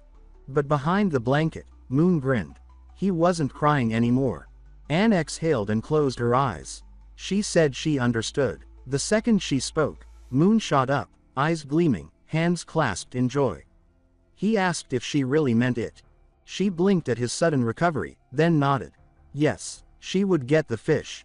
No matter what. Moon leaned back, tossed her a dramatic imaginary kiss, and told her she was the most dependable maid in the entire house. He would wait patiently. She shouldn't let him down. Anne froze, hand rising to her mouth, cheeks flushed red. Her heart raced. She stepped forward suddenly and gently touched his shoulder. Moon blinked, confused.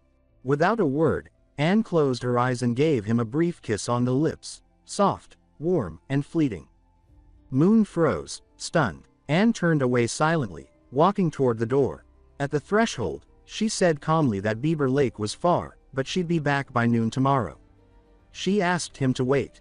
Moon replied weakly, still dazed. Okay. Anne nodded once, opened the door, and stepped out, closing it gently behind her. Outside, her pace was quick, her face hidden beneath her bangs. She lowered her head, breath unsteady, cheeks blazing. She thought she'd lost control. The young master was just too much. Trying to hide a small nosebleed, she wiped it away with her sleeve and told herself she had to hurry. The fish came first, and after that, more reasons to make him smile.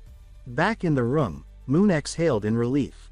She was gone. One more day of chaos survived. His expression shifted. He raised his left hand, summoning a swirl of dark energy. The black book appeared in his palm, pulsing faintly. With Anne gone, he finally had time to execute his real plan. He asked the book if it could generate training realms beyond the assassin simulation. The book responded with a subtle float, a yes. Perfect, Moon said. He instructed it to recreate the training method from a book he'd read earlier, A Realm of 1,000 Locks. He wanted to master that technique before Anne returned. The black book opened, flipping through its pages. A burst of energy engulfed Moon. He sat cross-legged, eyes closed, fists clenched. This time, he wasn't afraid. He was ready. Far away, at Beaver Lake, the weather had turned violent. The sky was dark, thunder rolled like cannon fire, and rain fell in relentless torrents. Trees swayed and bent under howling winds. The once calm lake was now a storm-tossed basin of churning waves. Anne, cloaked and masked, pressed forward through the chaos. No storm would stop her. A forest ranger, soaked and panicked, called out to her. He warned her the area was restricted, that it was too dangerous to go further. She asked why. He hesitated, tried to lead her away gently.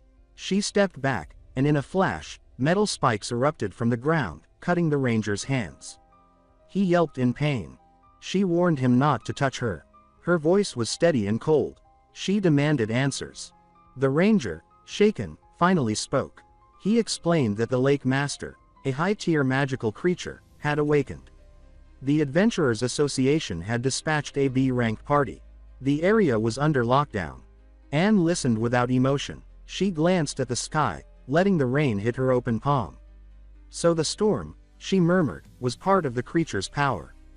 The ranger, frightened, offered a bribe to make her leave. She tossed a small pouch of coins at his feet instead. She told him it wasn't necessary. He stared at her in disbelief.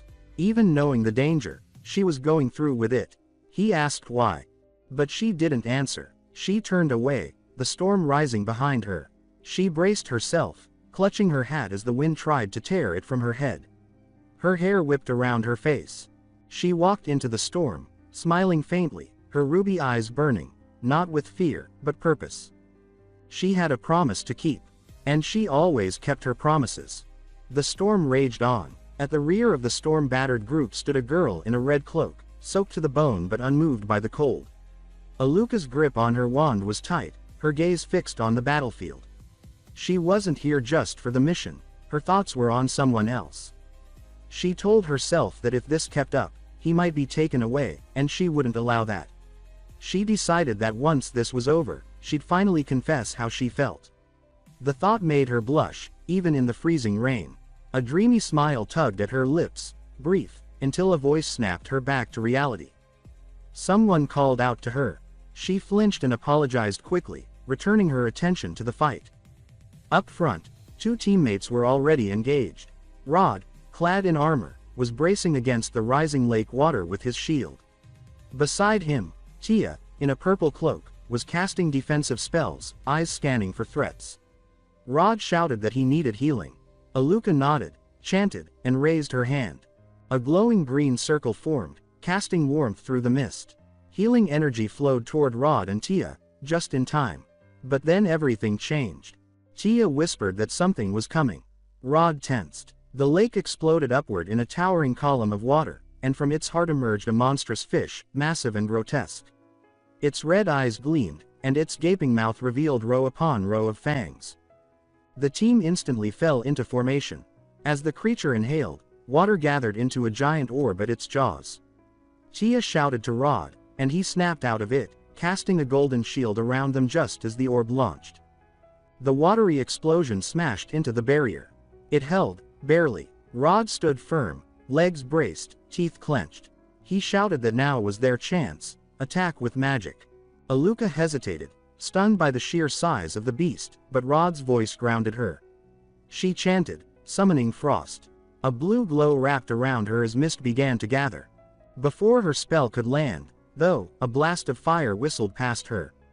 Tia had already launched her own spell, intense flames straight into the creature's mouth. It exploded from within, roaring in agony as its body ignited. Rod seized the moment, charged, and leapt. Sword raised, shield slung behind him, he struck with full force. The blade cracked through the monster's skull. Fire burst again, and the creature collapsed into the lake, defeated. Waves surged to the shore. Rod landed, winded, using his sword as support. Mud streaked his face, blood dripped from his forehead, but he smiled and gave a thumbs up. He said it was over, and thanked Tia. Tia blushed, brushing hair from her face, asking if he was hurt. Rod laughed it off, but she spotted a wound and gently healed it, scolding him for underplaying it. Aluka watched them, frozen. Her wand lowered, her spell unused. Rod's words echoed. Tia, you're so kind. I'm lucky to have you. Each syllable chipped away at her resolve. She remembered when she and Rod had made promises under summer skies, dreaming of becoming heroes. She had never stopped holding onto that dream. But now, watching Rod and Tia together, it felt like she'd already been left behind. Rod finally turned and called out to her, telling her to help with the cleanup. Aluka forced a smile, said she was coming. Her hat fell, she didn't bother picking it up. Then, just as she stepped forward, a low, unnatural hum broke through the rain. Her entire body froze. Rod and Tia heard it too. The lake's surface began to spin, forming a vortex. Wind howled, trees bent, clothes whipped violently. The air charged with pressure as a towering water column rose again. From it, the real lake master emerged. This creature dwarfed the previous one. Its pitch-black scales were scarred from ancient battles. A glowing crimson horn protruded from its head. Its red eyes scanned the shoreline like a predator picking targets. Tia acted quickly, casting another fire spell. It struck the beast, and vanished on contact. Useless. The monster roared. Its horn crackled with red lightning, and in an instant, bolts ripped through the air. Rod and Tia were blasted backward. Tia screamed as lightning scorched her side. Rod's armor sparked violently. Before he hit the ground, Aluka dove and caught him, skidding across the muddy ground. Rod, barely conscious, whispered that they couldn't win. He told her to run. But Aluka hesitated, eyes drifting to Tia's fallen form. Rod tried to stand, jamming his sword into the dirt. Blood dripped from his face, but he didn't falter. He said he wouldn't let her die here, even if it cost him everything. Aluka's heart cracked. The fire inside her dimmed. Before she could speak, Rod staggered toward Tia. From the trees above, a new presence watched. A girl cloaked in black stood calmly on a branch, blade twirling lazily in her hand. She studied the lake master with unsettling calm. She whispered that this was a monarch-class creature. Interesting. The lake master roared again, preparing a massive attack. Crimson lightning swirled at its horn's tip, building into a colossal orb. Rod reached Tia just as the attack launched. He held her tight, bracing himself. He had no defense left. But before it hit, a golden beam split the sky. The lake exploded in light. The ground shook. The world turned white. When the light faded, Rod opened his eyes. No pain, no impact. A massive black wall stood behind him, lined with red lightning. The attack had been stopped cold. He stared in disbelief. Aluka, too, was stunned. She fell backward, eyes wide. Had someone actually heard it? A calm voice interrupted her thoughts. She turned and saw the cloaked girl now standing in front of her. Aluka stammered, asking who she was. The woman didn't answer. She simply slung her weapon behind her, lifted a hand, and began casting. She said she was glad Aluka was safe, but now it was her turn to end this. The spell. Imprisonment. Asterisk. Metallic energy swirled in the air. It twisted and reformed into black molten iron. With a flick, it shot toward the lake master. In midair, it morphed into jagged spikes and pierced the creature's body one after another. The lake master screamed, thrashing violently as more spikes drove in. The ground shook beneath its rage. And for the first time, the creature looked afraid. The woman wasn't finished. With a sweep of her hand, she shaped the molten iron into a spiraling staircase that reached toward the lake master's towering form. Each step she took echoed with quiet, deliberate intent. She muttered under her breath that all this noise had scared off the fish she meant to bring back for the young master. At the summit, she raised her black scythe. Magic surged into the blade, expanding it with a menacing glow. Her voice dropped into a whisper, calm, cutting, that for such a sin, the beast would pay with its life. Her eyes snapped open, cold, unwavering. She brought the scythe down in a single, brutal arc. A roar tore through the sky as the monster was split clean in two. Blood exploded outward in a violent cascade as the halves crashed into the lake with a thunderous splash. Water surged, trees trembled, and mist soaked the hills. Even Rod and Tia, far from the center, were drenched. A fish landed on Rod's head and flopped once before sliding off. Rod, stunned, simply stared at the ruined lake. That was the lake master. And it was gone, Just like that. Aluka came running toward him, voice laced with concern. Rod reassured her that he was okay, but Tia, unconscious and pale, wasn't. Her bruises had worsened. Rod held her close, pulled a healing potion from his pouch, and began treating her. Then, turning to Aluka, he asked for a favor. He wanted her to find out who that woman was, the one who just soloed a dominant level beast with a single blow. If she wasn't part of a guild, he wanted her on their team. Meanwhile, Anne crouched near a puddle, holding 2 flopping fish and frowning. She couldn't remember which ones were edible. She quietly scolded herself for forgetting something so basic. What kind of maid forgets the fish her master likes? Behind her, a gentle voice chimed in. A girl approached, kneeling beside her and pointing out that both fish Anne held were inedible, the red one too tough, the colorful one toxic. But the pair nearby, perfect. Anne raised a brow, surprised by her knowledge. The girl nodded, saying her village was across the lake. Every autumn, they fished here for nobles who paid well for Beaver Lake's famed catch. Anne stood and asked if the girl would teach her how to prepare the fish. Grilling or steaming, the girl explained, worked best. Just salt, ginger, and a splash of wine to cut the smell. Anne scribbled it all down in a notebook, thanking her sincerely. The girl blushed and said it was nothing. Anne had just saved everyone, after all. Then, after a moment's hesitation, she asked a quiet question. Had Anne come all this way, just to catch fish for someone? Anne answered without pause. Yes.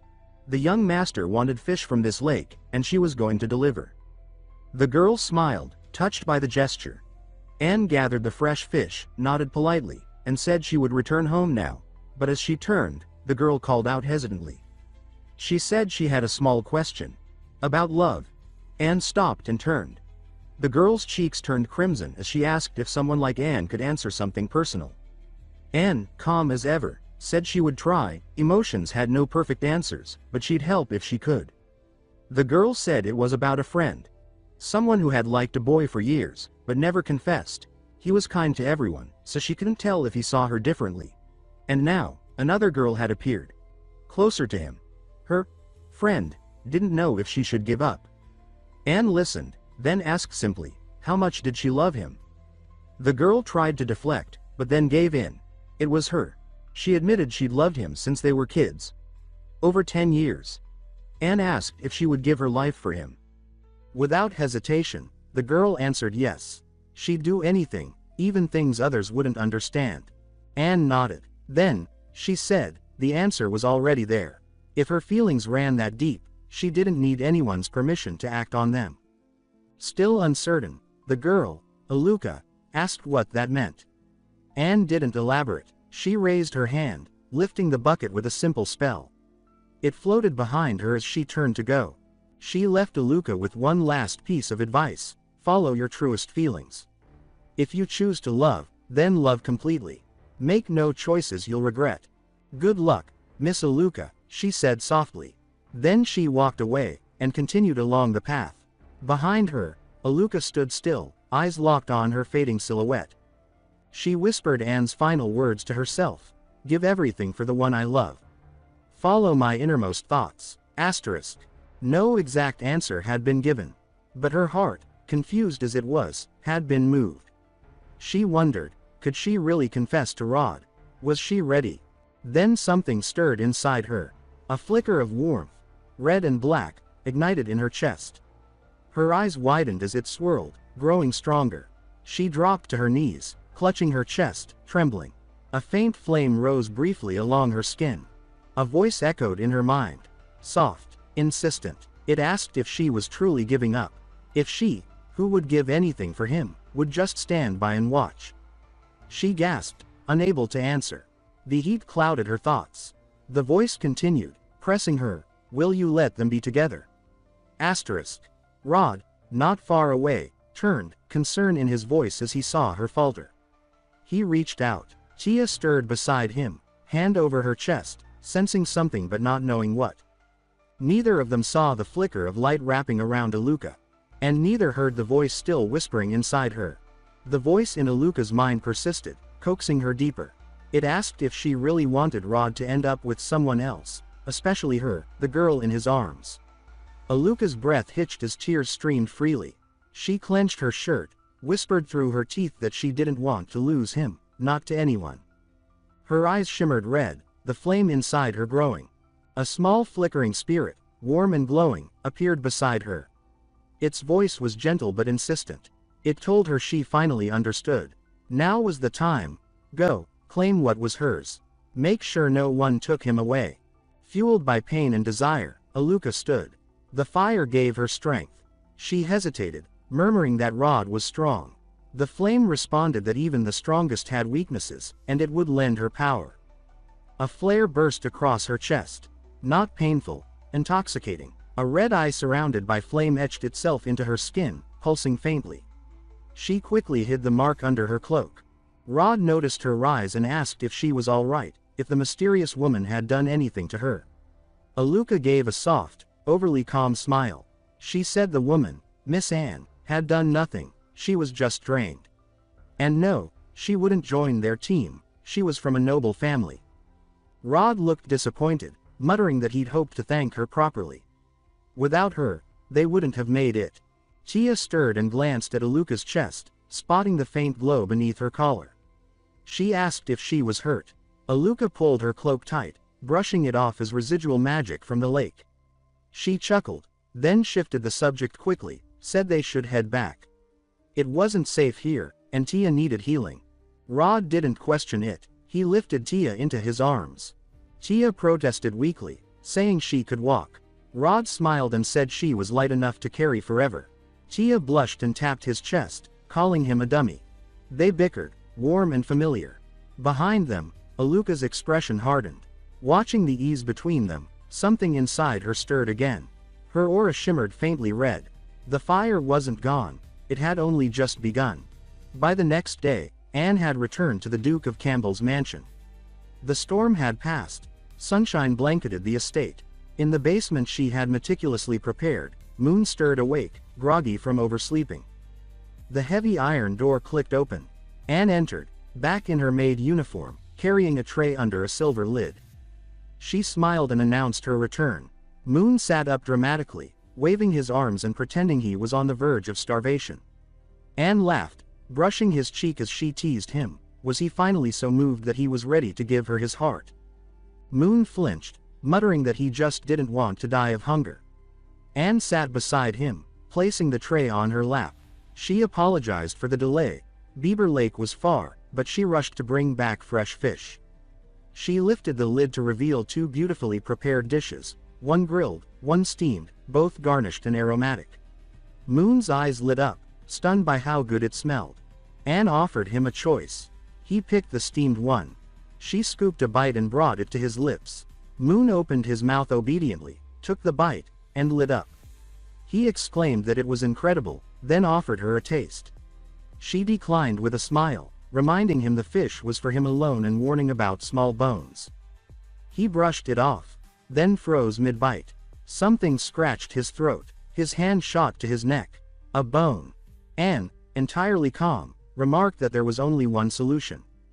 Moon tensed. She set the tray aside and leaned in.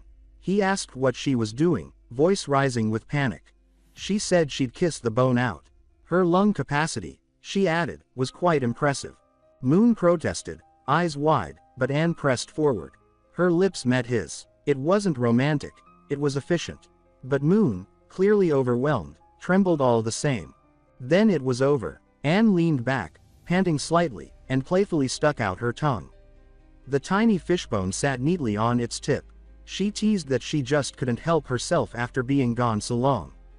Moon, blushing furiously, turned away and muttered a quiet thanks, demanding the plate so he could finish the rest himself. He devoured it like a starved squirrel, cheeks puffed with each bite. Anne watched, smiling softly. When the food was gone, Moon flopped back onto the bed, groaning with satisfaction. He mumbled that now he understood why the Empire worshipped this dish. Anne cleared the tray and fishbones, but her tone grew more serious. She reminded him of their duty, securing the future of the Campbell line. Moon froze. His eyes widened. He scrambled backward on the bed, insisting it wasn't a good time. Anne tilted her head, asking if he was rejecting her. He quickly explained it was just bad timing. They'd just eaten, and overexertion after a meal was unhealthy. Plus, she had just returned from a long journey. Anne blinked, then placed her hands over her mouth, touched. She asked gently if he was worried about her health. He nodded awkwardly. Sure, let's say that. Composing herself, Anne said she had something to report. On her way back, she passed through a city renowned for royal tailoring. Moon nodded, curious. Anne leaned close, voice dropping to a whisper. She bought something, tailored in his favorite glossy black silk, a bodysuit. And a matching accessory, currently a hit in underground-made dance clubs. They called it the bunny girl outfit. Moon's nose bled almost instantly. He turned away, wiping it off, stammering that he was a proper gentleman. Anne gave a soft laugh, her voice playful as she reminded Moon that she had served him for years, and had definitely seen his secret bookshelf. Moon groaned and buried his face in his hands, surrendering with a sigh. He raised a thumb in defeat, admitting that yes, he loved black stockings. Anne didn't tease him further. Instead, she covered her mouth with a delicate hand and chuckled softly, saying it was adorable to see him finally being honest. Gracefully, she turned toward the table, using a faint pink glow of magic to lift the empty plate beside her. As it floated to her side, she stepped toward the heavy door. Before leaving, she glanced back with a warm smile and said she would be tending to the internal affairs of the mansion, but they'd see each other tonight. Moon waved her off, mumbling that he was going to nap. The door shut with a solid clank, and her footsteps faded. The basement was quiet again. But Moon wasn't resting. He sat up slowly and rolled his tongue inside his mouth.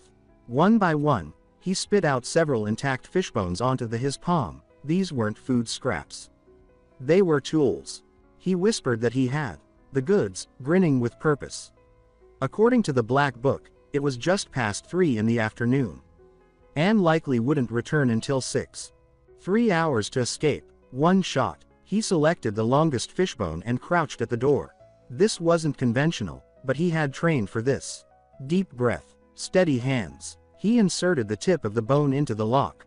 Activating his skill, his eyes went jet black, glowing faintly. His senses shifted. The world warped. Suddenly, he stood inside the lock's inner realm, cold, misty, and alien. 12 massive silver cylinders floated midair, each one swaying with the rhythm of a hidden mechanism. Moon muttered in disbelief. 12 core locks. Any mistake, and the whole system would reset or destroy his fishbone. The pressure snapped him out of focus. The illusion shattered, and he collapsed onto the floor, gasping. He lay there, staring at the ceiling. That lock wasn't designed to keep intruders out. It was made to trap someone in. He sat up, strategizing. He had 4 usable fishbones. That was it. No extras, no margin for error. Worst of all, if Anne found any trace of tampering, she'd reinforce security. This wasn't just an attempt, it was his only chance. He tried again. Crouched in front of the door, Moon held the lock steady with one hand, guiding the fishbone with the other. He worked slowly, carefully testing each cylinder. Then, snap. He froze. The fishbone broke. 3 locks remained. He dropped to the floor in despair, groaning dramatically. He cursed the lock, rolling around like an emotionally exhausted ragdoll. Then, lying flat, he raised one hand and sarcastically praised the genius craftsmen responsible, hoping they won awards, and stubbed their toe. Eventually, he pulled himself upright and called the Black Book. It materialized in a swirl of dark energy. He checked the glowing script inside. 5:30. 1 hour left. He glanced at the final fishbone beside him. Just 1 shot. He had already mapped out 10 of the 12 locks. He had to succeed now. Eyes narrowing, he picked up the fishbone, summoned every ounce of magical focus, and activated full power. His aura darkened, glowing with pulsing energy. Upstairs, golden light filled the kitchen as Anne and Noelle finished preparing dinner. The soup simmered, fresh lake fish, tofu, and scallions. Noelle tasted it and sighed happily, declaring it divine. Anne smiled, bottling the soup into a magical heat jar. She thanked Noelle for the help, saying everything turned out better with company. Noelle beamed, modestly brushing off the praise. Then she tilted her head curiously. noting how Anne had been learning new recipes constantly, even though the mansion had fewer people now, and they'd been eating fish every day. Anne froze briefly. The floating knives by her cutting board paused mid-air, her voice stayed calm. Noelle leaned in playfully. She asked if Anne had secretly adopted a cat, maybe that explained all the food disappearing. Still silent, Anne finally turned and pressed a finger to her lips, asking Noelle to keep a secret. Noelle saluted with a grin, claiming she loved cats and had grown up with 12 at her grandmother's. But before Anne could slip away, Noelle added one more request. Could she come see the cat sometime? Anne paused, then gave a soft, regretful smile. She said the little one was still shy, but promised Noelle would be the first to meet it when the time was right. Once alone, Anne opened a hidden passage within the mansion. The soup wasn't for a cat, it was for Moon. She walked the secret staircase in silence, her mind replaying Noelle's words. Maybe the young master was growing bored down there. Still, she felt relief. Noelle hadn't suspected the truth. If she had, things might have gotten complicated, too complicated. Meanwhile, in the hidden basement, Moon crouched, drenched in sweat and stress, the final fishbone trembling in his grip. The air was tight with tension. As Anne made her way back through the mansion, she pressed a hand to her abdomen and whispered that no strange feeling has come since she wasn't pregnant yet. There was still time. Still, her mind wandered. Perhaps she should get a pet for the young master. Something comforting. A fluffy golden cat? A sleek black one? She smiled at the idea and promised herself she'd ask him directly. Then, crack. Deep in the hidden passage, the lock gave way. She dropped the tray in shock as she approached the wide-open door. Moon had done it. Without hesitation, he wrapped a blanket around himself. There were no clothes, and slipped through the heavy iron door into the dark, cluttered corridor. Dust swirled in the air. It smelled of stone, mildew, and forgotten things. He whispered to himself that he was finally free, his eyes darting across the maze of boxes and broken crates, but after only a few steps, he tripped over a wooden plank and crashed to the floor. Groaning, he sat up in pitch-black darkness. Then he remembered a spell he had always dismissed as useless. He raised his hand and murmured, "Illumination." Asterisk, a soft glow bloomed in his palm, casting warm light across the tunnel. Shadows shrank away. He smirked. Not so useless after all. But before he could take a step, thwack, a knife embedded itself in the crate beside his head. His blood ran cold. His breath caught. Slowly, he turned toward the shadows behind him. There was nothing, but he could feel it. Anne. Far down the passage, glowing eyes had already locked onto him. She stood still, one arm outstretched from the throw, her presence radiating with magical pressure. She whispered, "Found you, young master." Asterisk, without warning, she launched toward him, a blur of motion powered by sheer fury and magic. Moon stared at the blade beside his face, panic setting in. He spun around, blanket flailing behind him as he ran through the cluttered tunnel. He cursed under his breath. He hadn't gone through all this just to be caught now. Every sleepless night in the book's simulation, every trap, every misdirection, all of it had led to this moment. He couldn't fail. With a surge of will, he activated Shadow Step. His legs ignited with dark energy, and his body blurred, flickering ahead with impossible speed. He zipped between crates and shadows, slipping through the narrow gaps of the sewer's maze. Behind him, Anne raised her hand. Blades shimmered into existence around her like stars forming in the sky. With a flick, they launched in a deadly wave. The projectiles tore through the tunnel, splintering crates, shattering barrels, and cracking stone. Explosions roared in every direction. Even Anne was caught in the chaos. A massive crate flew toward her from the shockwave. Without missing a beat, she raised one leg and kicked it midair, splintering it on impact. A few shards grazed her stockings, but she didn't blink. She landed gracefully amidst the ruin.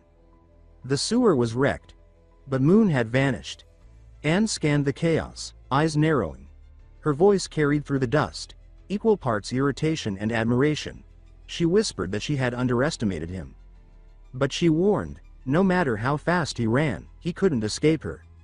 What she didn't know was that Moon was mere feet behind her, wedged tightly inside a wooden cabinet.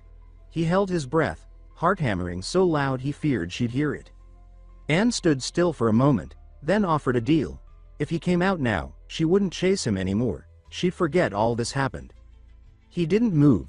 She turned sharply, firing a blast of energy into a crate nearby. Boom. Wrong one. Inside his hiding spot, Moon flinched.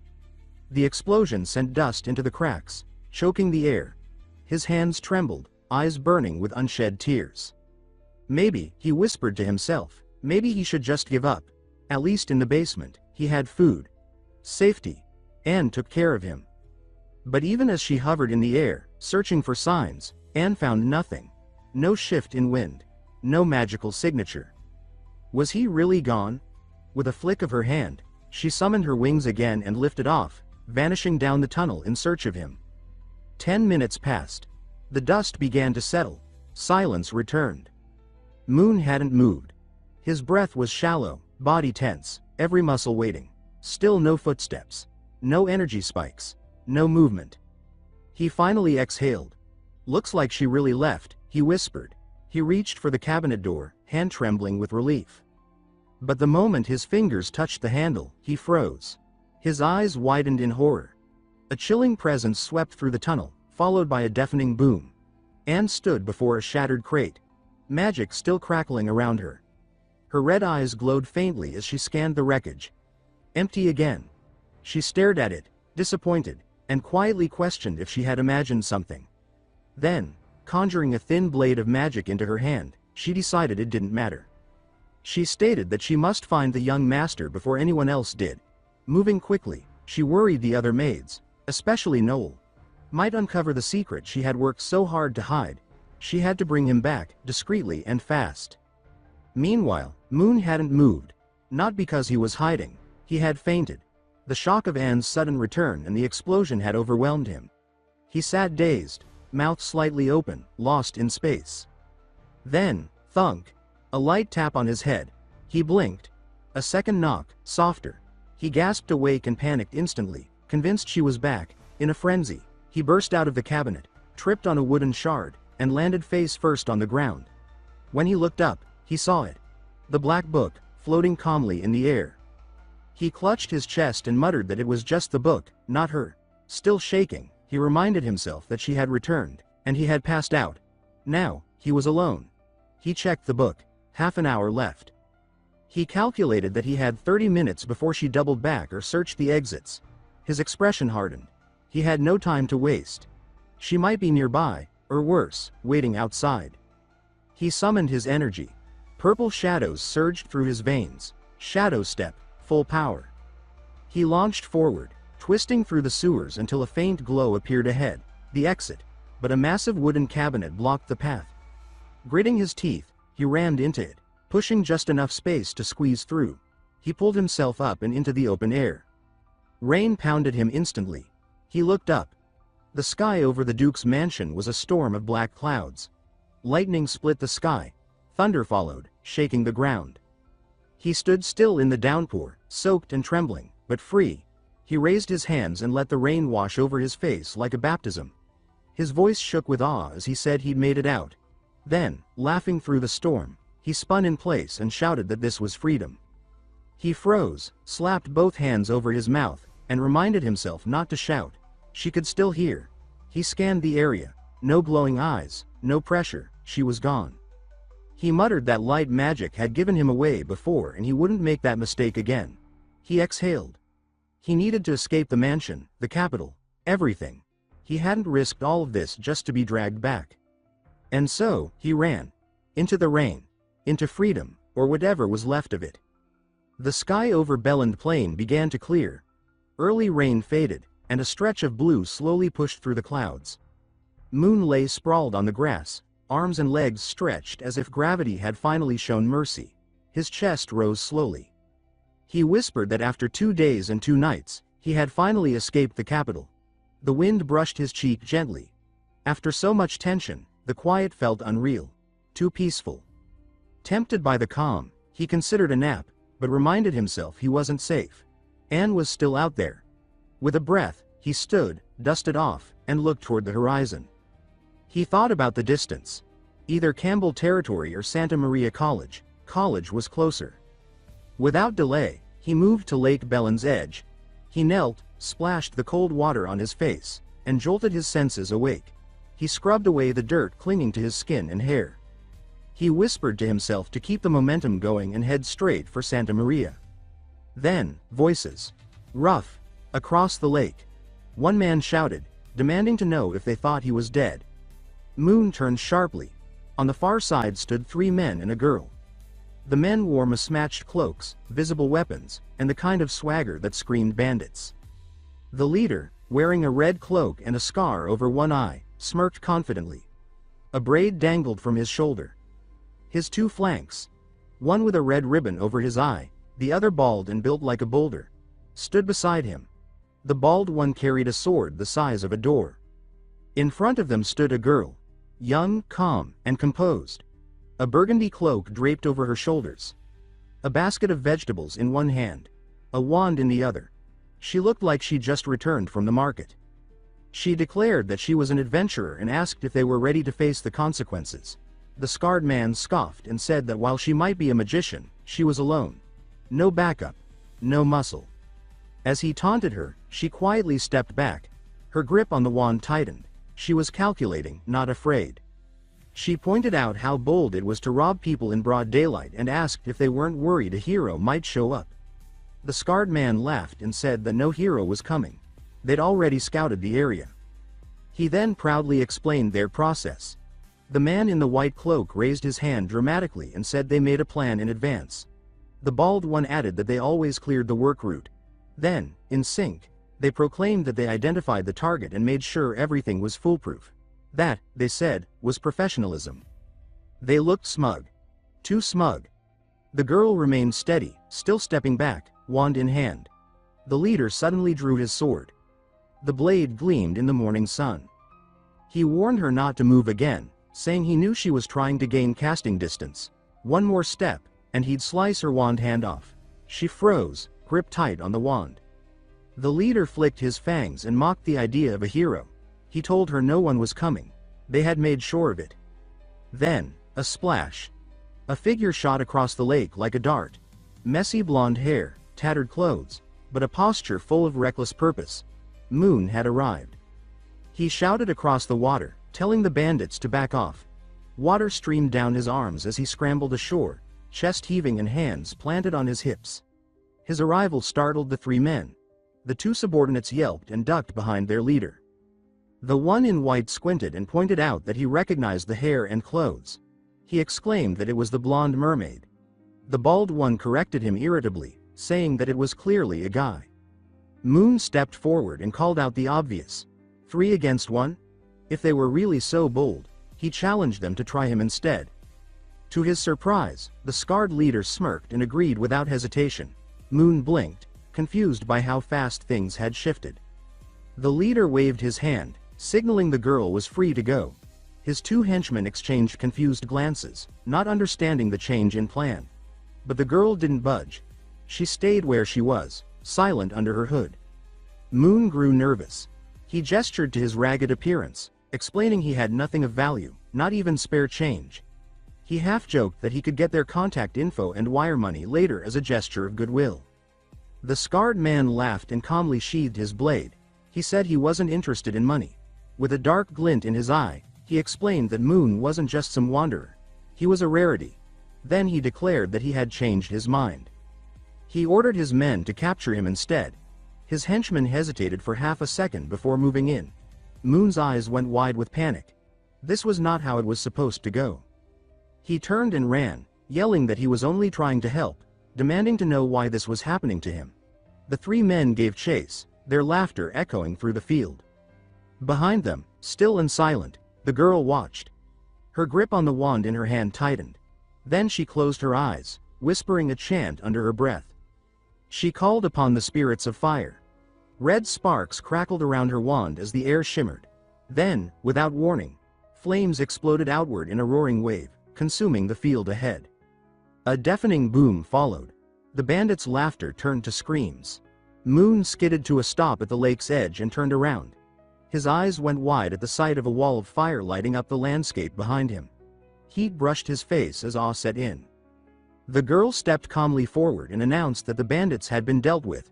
She called out to him, referring to him cheekily as Mr. Mermaid. Moon blinked, surprised by the nickname, and the fact she had just saved him. She nodded and thanked him, saying his interference gave her the opening she needed. Moon scratched the back of his head, flustered by the praise. He said there was no need to thank him, her magic had been incredible. She looked at him curiously and asked if wandering the wilderness dressed like that was a city dweller's hobby. Moon froze, realizing how ridiculous he looked. His clothes were torn, soaked, barely holding together. He stammered that it wasn't like that, he hadn't had time to change before escaping. Trying to shift the mood, he smiled and introduced himself. He said his name was Moon and that he was currently between jobs. The girl replied evenly. She was Aluka, a former adventurer now trying to learn how to be a good wife. Moon raised an eyebrow and asked if she was married. She smiled gently and touched her cheeks, clearly pleased. She said she had just gotten married last night. A ring sparkled on her hand. Moon nodded cheerfully and wished her and her husband a wonderful life, full of happiness and warmth. Aluka looked surprised at first, but then gave him a genuine smile. Then, an audible growl from Moon's stomach. Silence followed for a beat. Aluka raised an eyebrow and asked if he was hungry. Moon laughed awkwardly, rubbing his head, and admitted he hadn't eaten in 2 days. He'd been running for his life. Before he could finish, Aluka told him to come with her. She said she had food and was heading home to cook anyway. He'd catch a cold in those clothes. And her husband had extras in his size he could borrow. Moon's eyes lit up. He asked if she really meant it, clothes and a meal? Aluka smiled gently, saying they were just old clothes. He shouldn't expect much. Moon clasped his hands together, overwhelmed with gratitude. He called her a treasure among people, a guardian angel, a noble soul. Aluka laughed and replied that flattery might earn him a second helping. Maybe. As they walked through the rain together, Moon looked up at the sky and whispered that maybe, just maybe, things were finally starting to turn around. Moon, curious about Aluka's presence in such a remote area, asked her why she was out here so soon after getting married. He couldn't understand why she wasn't at home with her husband, especially given the risk of encountering bandits. Aluka explained that she was simply running errands in town, tasks related to her husband's work, as well as picking up groceries. Since both of them had been adventurers, she and Rod had recently decided to retire from that life after getting married. She mentioned needing to report the decision to the guild, as remaining inactive too long could lead to them being marked as deceased. With the subject shifting to dinner, she suggested they have fish. Moon immediately brightened at the idea, revealing that fish was his favorite. But in the midst of that warm moment, something strange happened. A soft, chilling whisper reached his ear, just barely audible, carrying words that unsettled him. He froze and looked around, but there was no one. When he mentioned it to Aluka, she seemed genuinely unaware, claiming she hadn't heard anything at all. Moon tried to brush it off as a trick of hunger and fatigue. They soon reached the village, and Moon was surprised by the size of the house Aluka led him to. It was far more spacious than he expected for a young couple. Aluka clarified with a gentle smile that the house wasn't theirs. It belonged to the village chief. She and Rod were only staying there temporarily. That lingering unease pushed Moon to ask another question. The village was eerily quiet. There hadn't been a single person on the road, and every home they passed had its door left wide open. He asked if no one was concerned about thieves or intruders. Aluka paused, lowering her gaze for a moment, before offering an explanation. The silence, she said, was because the entire village was currently occupied. A nearby lake, Lake Beeple, just 5 li from the village, was the key to their livelihood. The soil here was too poor for farming, so the villagers depended entirely on the autumn fish harvest. The fish they caught were sold to nobles, and the profits from that single season were enough to sustain the village through the year. She explained that Rod, her husband, now used his adventuring skills to escort the fishing parties and transport the catch to the city, a journey that took several days. While he was away, she remained behind to manage the village in his absence. Moon now understood the silence and the open doors. Everyone was out working. It was hard, demanding labor, but it made sense. Yet even as that explanation settled his curiosity, the whisper returned. This time, it came with a presence. Cold, intimate, and closer than before. He turned again, certain someone or something was there, but once more saw nothing. Doubt crept into him. Was this just imagination, or was something else at play? Inside the chief's house, Aluka handed him a clean set of clothes and a cup of boiled water. She mentioned there was water outside if he wanted to bathe and that dinner would be ready soon. Moon, still cautious from past experiences, examined the water carefully before drinking. He checked for any unusual residue or scent and even tested a bit on his skin. There was no sign of poison, it was just water, plain and safe. Everything Aluka said and did fit together logically, yet something still felt wrong, even if he couldn't say what. When dinner was served, Moon ate the fish eagerly and complimented Aluka's cooking. He compared it favorably to meals prepared by his maid at home, adding that Aluka would surely make a wonderful wife. Aluka responded modestly, brushing off the compliment as too generous for a simple meal. Still, she picked up on his mention of a maid and remarked that he clearly wasn't an ordinary traveler. Moon decided it was time to reveal who he was. He told her he belonged to the Campbell family, one of the Empire's great ducal houses. His full name was Moon Campbell, son of Duke Ronan Campbell. At present, he was a fugitive, being hunted for reasons he didn't yet want to share. He asked if she could help him, using her guild status to secure a horse or carriage and deliver a letter to his family. Aluka was amused at the request and joked that she'd expected something far grander, perhaps even a demand for a fortune to reclaim a noble title. Moon responded with complete seriousness, offering her 20,000 emeralds once the task was done. She teased again, questioning if he planned to name her Lady of Belrand too, but his expression never changed. He was sincere. He told her this was urgent and needed to be taken seriously. Aluka had already planned to let him stay the night. With beasts roaming the forests at night, it was too dangerous to travel after dark. She told him she'd show him to his room shortly. Before she left him to rest, she issued a strict warning. He was not to wander the house, and under no circumstances was he to open any doors. Especially not the last door at the end of the hallway.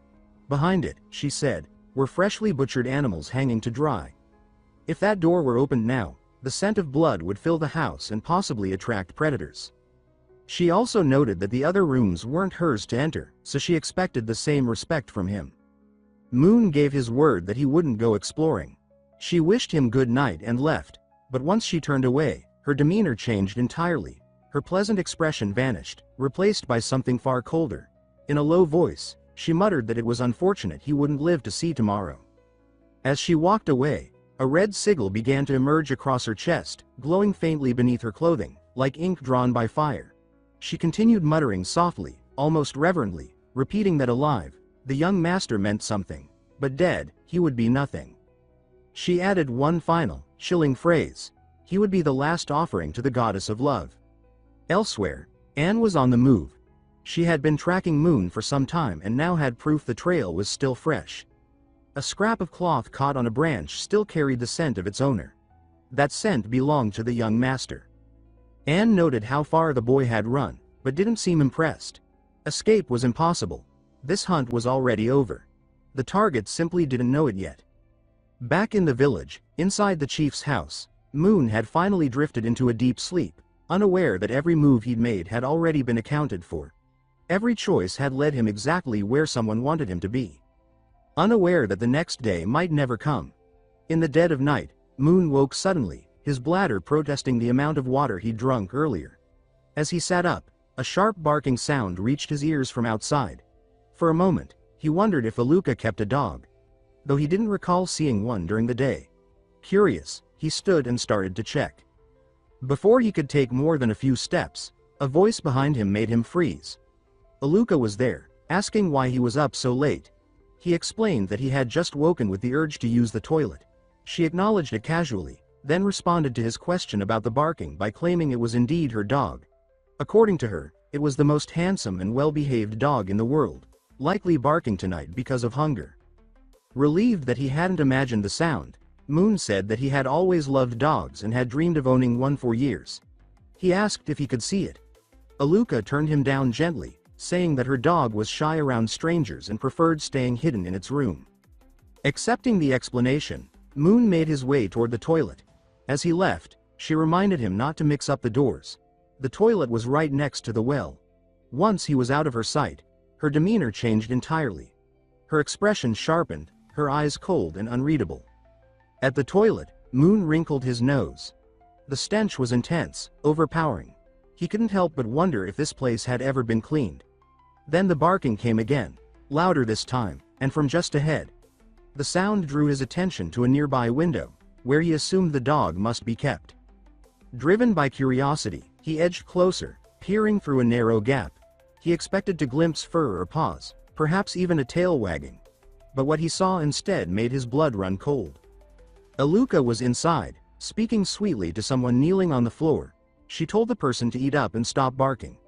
She added that Moon was still useful and urged him to endure a little longer. She would let him out tomorrow. The man she spoke to was chained, his eyes vacant and hollow. His posture was limp, more animal than human. Moon stepped back instinctively, horrified, but a twig cracked beneath his foot. Aluka's voice rang out sharply, demanding to know who was there. She opened the window with a jolt but found no one. It seemed she believed it had been her imagination. In truth, Moon had silently leapt above the window frame, heart pounding as he watched her from the shadows. She had appeared so gentle, so harmless, yet here she was feeding a man like a dog. And not just any man. The face was identical to the photo displayed in the hallway. This was her husband. He realized then how much danger he was in. Escaping from one obsessive captor only to land in the grasp of another, even more unhinged. The village's silence now took on a more sinister meaning. Everything felt wrong. The way Aluka spoke, the whispers in the dark, the god of love she mentioned. Staying here was no longer an option. Without hesitation, Moon activated Shadow's step and vanished from the house, slipping into the night. Back inside, Aluka walked calmly to his room and knocked softly, asking if he was there.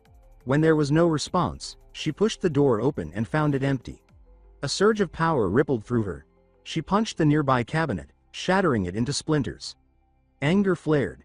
She cursed, wondering when he had figured things out.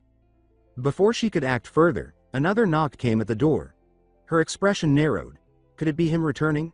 She opened the door with hope, but froze. Standing there was someone unexpected. She quickly recovered and smiled, greeting the visitor warmly.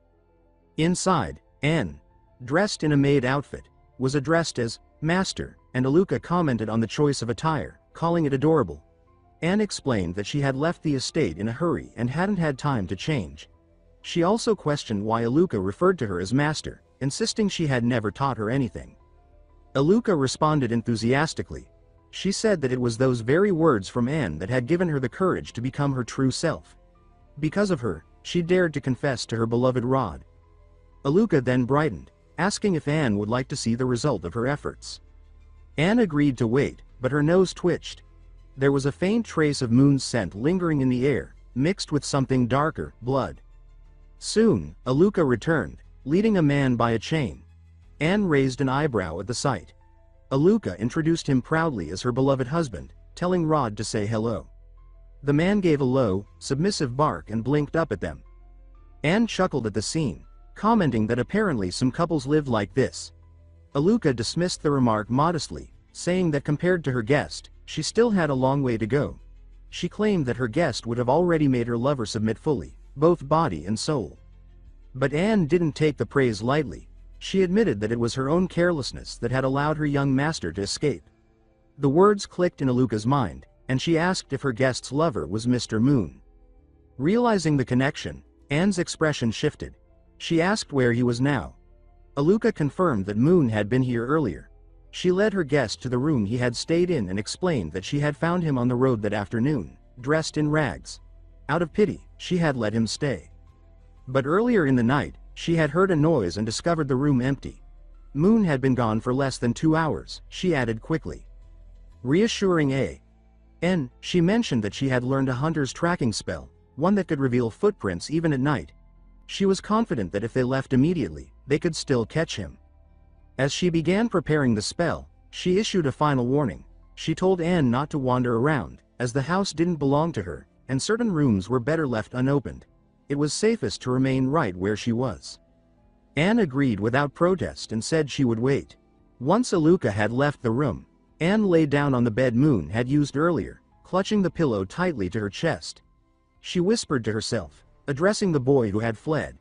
She questioned whether he truly despised her that much, to have crossed 3 cities just to escape her.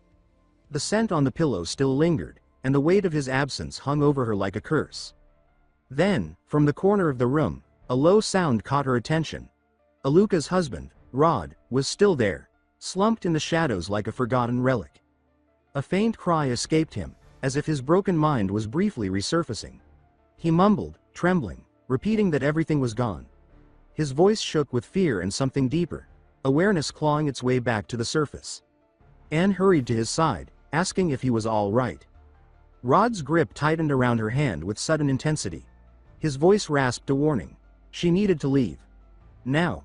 And under no circumstances was she to go near the last room. His gaze then drifted into emptiness again, as if whatever sanity had returned was now lost once more. Anne felt her stomach twist. The way he'd spoken made it clear. This place was far more dangerous than it appeared. She knew she had no time to waste. Driven by instinct and dread, she made her way through the hall, stopping before the final door. It was locked. With a simple incantation, she cast a spell that forced it open. The wood splintered beneath the power, and the door swung inward with a low creak. A stench of blood surged out like a living thing, choking the air. The moment she stepped inside, her body went rigid. Scattered across the room were corpses, villagers butchered and discarded like livestock. Their lifeless forms were sprawled in various states of decay. And at the center, nailed to a cross, hung a woman. Anne recognized her instantly. It was Dia, once a fellow adventurer in Aluka's party. A freezing shiver climbed Anne's spine. Could this all have been Aluka's doing? The thought twisted through her like ice. Then a voice spoke behind her. Aluka was there, her expression calm, her voice low and oddly affectionate. She said she'd been found out, but insisted that it was fine. She claimed that the two of them were the same kind, that Anne would come to understand her. She spoke of love, twisted and obsessive, saying that her feelings were real. She professed her devotion openly, declaring that she loved Anne. Anne's response was cold. She said Aluka had been corrupted by the evil god. But Aluka laughed behind her hands and then burst into unhinged laughter, eyes shining with fervor. She accused Anne of blasphemy, saying it was wrong to speak that way of the god of love. With manic intensity, she explained that the god had shown her kindness, had granted her power to fulfill her deepest wish, to love everyone completely. When Anne pressed her, asking what price had been paid for such a blessing, Aluka's reply was chilling. There had been no price. The god had asked for nothing, only that she embrace her true self. She insisted again that they were alike, but she added that her devotion was still incomplete. One final person remained. One last offering. She smiled sweetly and asked Anne to accept her love. Anne's gaze hardened. She said that Aluka was too far gone. Without hesitation, Aluka raised her weapon. Her voice was disturbingly gentle as she promised to be merciful, to cut Anne's throat softly so that it wouldn't hurt. But Anne moved first. She released the iron prison, a binding technique, and in one fluid motion summoned her dagger, striking Aluka's throat with practiced precision. Blood splattered across the walls as Aluka dropped to her knees, hands trembling. Anne spoke softly, an apology laced with sorrow. She said she couldn't allow Aluka to harm anyone else. Aluka's voice trembled as she stared up at her. She didn't understand. She said she had only given love. She insisted she hadn't hurt anyone. She only loved them. Anne snapped back that it wasn't love. Aluka seemed to falter. She asked what it was then, if not love. She claimed that taking everything from the ones she loved was exactly what love meant. Wasn't that what Anne had taught her? Anne could only whisper another apology. The truth weighed heavily on her. The evil god's influence had warped Aluka's mind, twisted her beliefs until love became a weapon. Somewhere in that transformation, Anne knew her own carelessness had played a part. Aluka's madness was, in part, her doing.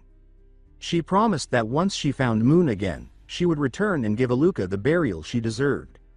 Then, a voice echoed through the chamber, low and slow, repeating the same phrase again and again.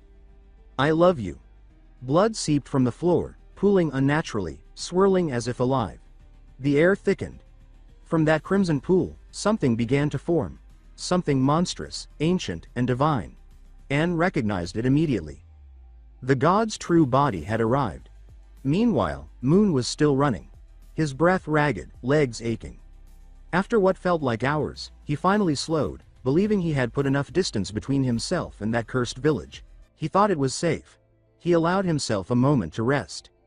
But before he could even catch his breath, A figure hurtled toward him with impossible speed.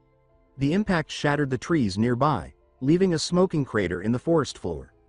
Moon froze, stunned. It felt like a meteor had struck the earth. As the dust began to settle, a familiar figure emerged, battered, bleeding, but unmistakably alive. Anne stood before him, her expression tight with urgency. She said she'd finally found him, confirming that he had really come this far. Moon rushed forward, asking how she'd gotten hurt, what had happened, who she'd fought. He asked if she could still stand. Anne didn't answer those questions. Her focus was sharp. She warned him that there was no time, he needed to run. She would handle what came next, and then, it came. The presence was suffocating. A towering figure emerged from the shadows, its form shifting between flesh and something far worse. A voice called out sweetly, filled with madness. It was Aluka. Or what remained of her. Now fully consumed by the god, she had become something monstrous. An avatar of love twisted into horror. Her voice rang out across the clearing, searching. She asked where her master was. She said she loved them. And as she stepped forward, eyes glowing and inhuman, she called to Moon directly. She told him to come. She asked him to accept her love. And she promised that they would become one. He stared up at the pulsing mass sprawled across the ceiling, an obscene, blood-red tangle of tendons, veins, and twitching eyes. The thing writhed like something half-formed and wholly wrong.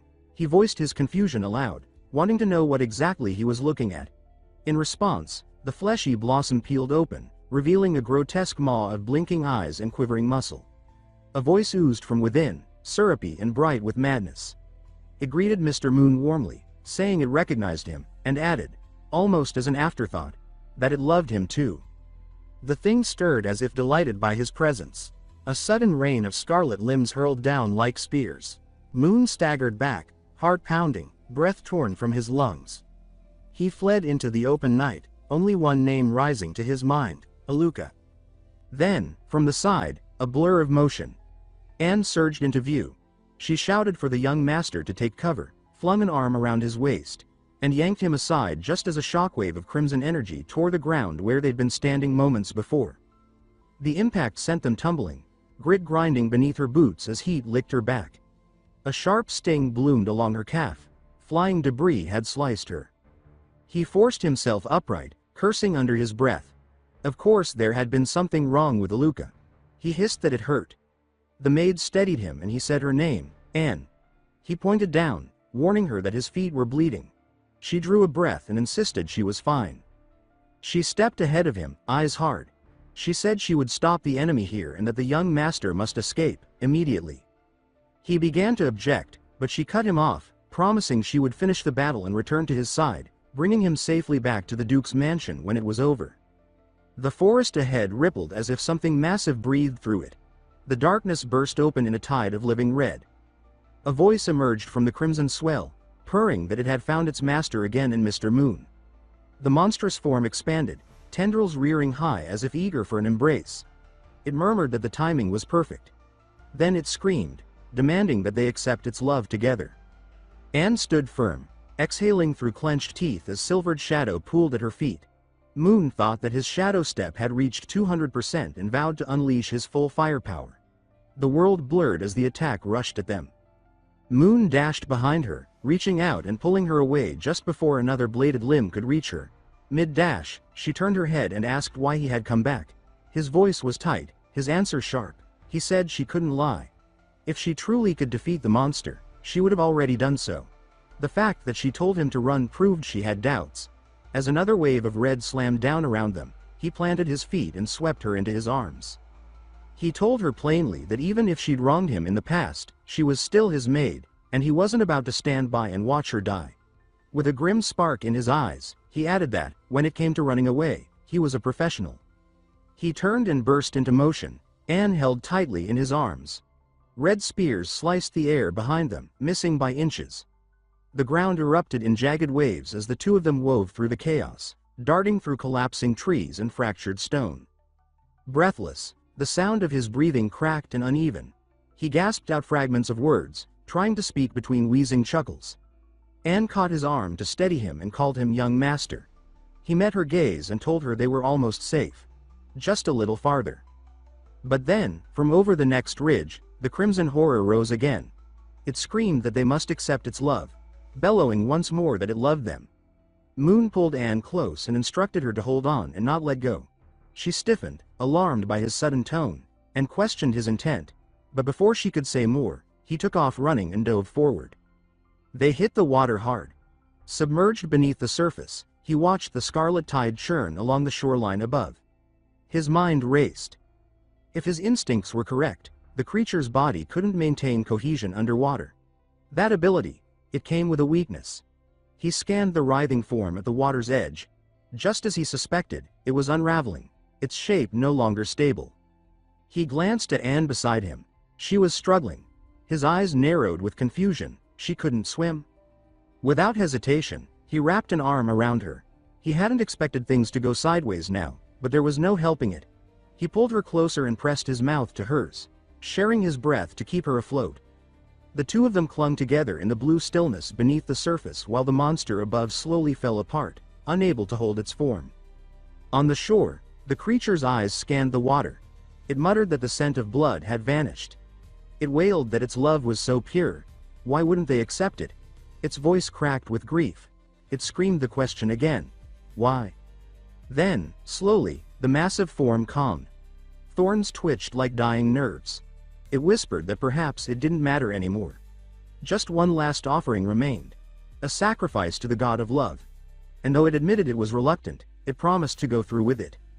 Its voice softened into a croon as it spoke to the pair beneath the waves. It told them to wait, to be patient. It would return. And when it did, it vowed, it would become a true god. And then they would have no choice but to accept its love. Moon tore a sleeve from his own clothes and crouched at Anne's side, saying that it might hurt a bit and asking her to bear with it. Anne nodded, but when the cloth pressed against her wound, a soft sound escaped her lips. She quickly covered her mouth with her hand, embarrassed to let him hear. Moon then said that this should hold, finally lifting his gaze. He explained that her Achilles tendon needed proper treatment once they returned, but for now at least the bleeding had stopped. Anne lowered her eyes, her thoughts tangled. The wound itself was not what troubled her most. She hesitated, then spoke softly, addressing him as young master, confessing that she did not understand. Moon tilted his head, curious, asking what it was she did not understand. Her expression faltered before she forced herself to look into his eyes. She admitted that she had imprisoned him, that she had tried to possess him, and she assumed he must truly dislike her. She said that back then he could have left her behind. Her words carried both guilt and fear. Moon regarded her calmly and asked if she finally realized she was wrong. Anne's lips trembled, and she lowered her head. She admitted that she had been wrong, that she had let Aluka fall into darkness, and with him she had gone too far. She confessed that her behavior had almost cost him his life, and pleaded with him not to blame her. Covering her face with her hands, she could not meet his eyes. Moon sighed and reached forward, gently taking her hands away. He told her honestly that what she had done was unreasonable, but that love itself was not wrong. He explained that it had only been expressed in the wrong way, and since she now understood that, she should correct it. He reminded her that her intent was not to hurt him, only to keep him close. Guiding her hands to his cheeks, he smiled brightly and told her to look at him, to see that he was fine, and warned her that in the future she must not be so stubborn anymore. Anne's eyes widened, her breath caught. She could hardly believe the warmth in his words. Her lips parted as she softly said his name. Meanwhile, Moon was secretly congratulating himself, thinking proudly that he really was too smart, certain that she believed him, and that this would reset the strange attributes in her. But his thoughts cut short when a gentle touch brushed his lips. Anne had leaned forward, closing the space between them with a kiss full of raw emotion. He whispered in confusion, questioning her, but Anne only rested her head against his shoulder, closing her eyes and breathing deeply, as if releasing the weight she had carried for years.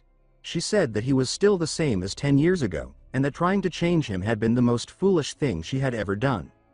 Slowly she straightened, determination flashing in her eyes. She declared that she had recovered, and that for him, even if it were a deity, she would cut it down. Yet as she took a step forward, pain surged through her legs. She faltered with a small cry, her balance giving out. Moon exclaimed for her to be careful as he caught her, steadying her before she collapsed.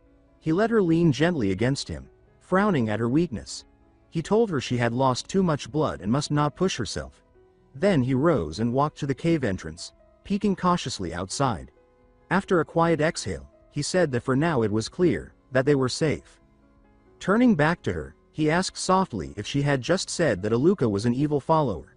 Anne shook her head and corrected him, saying that it was not just a follower but, to be precise, an evil god.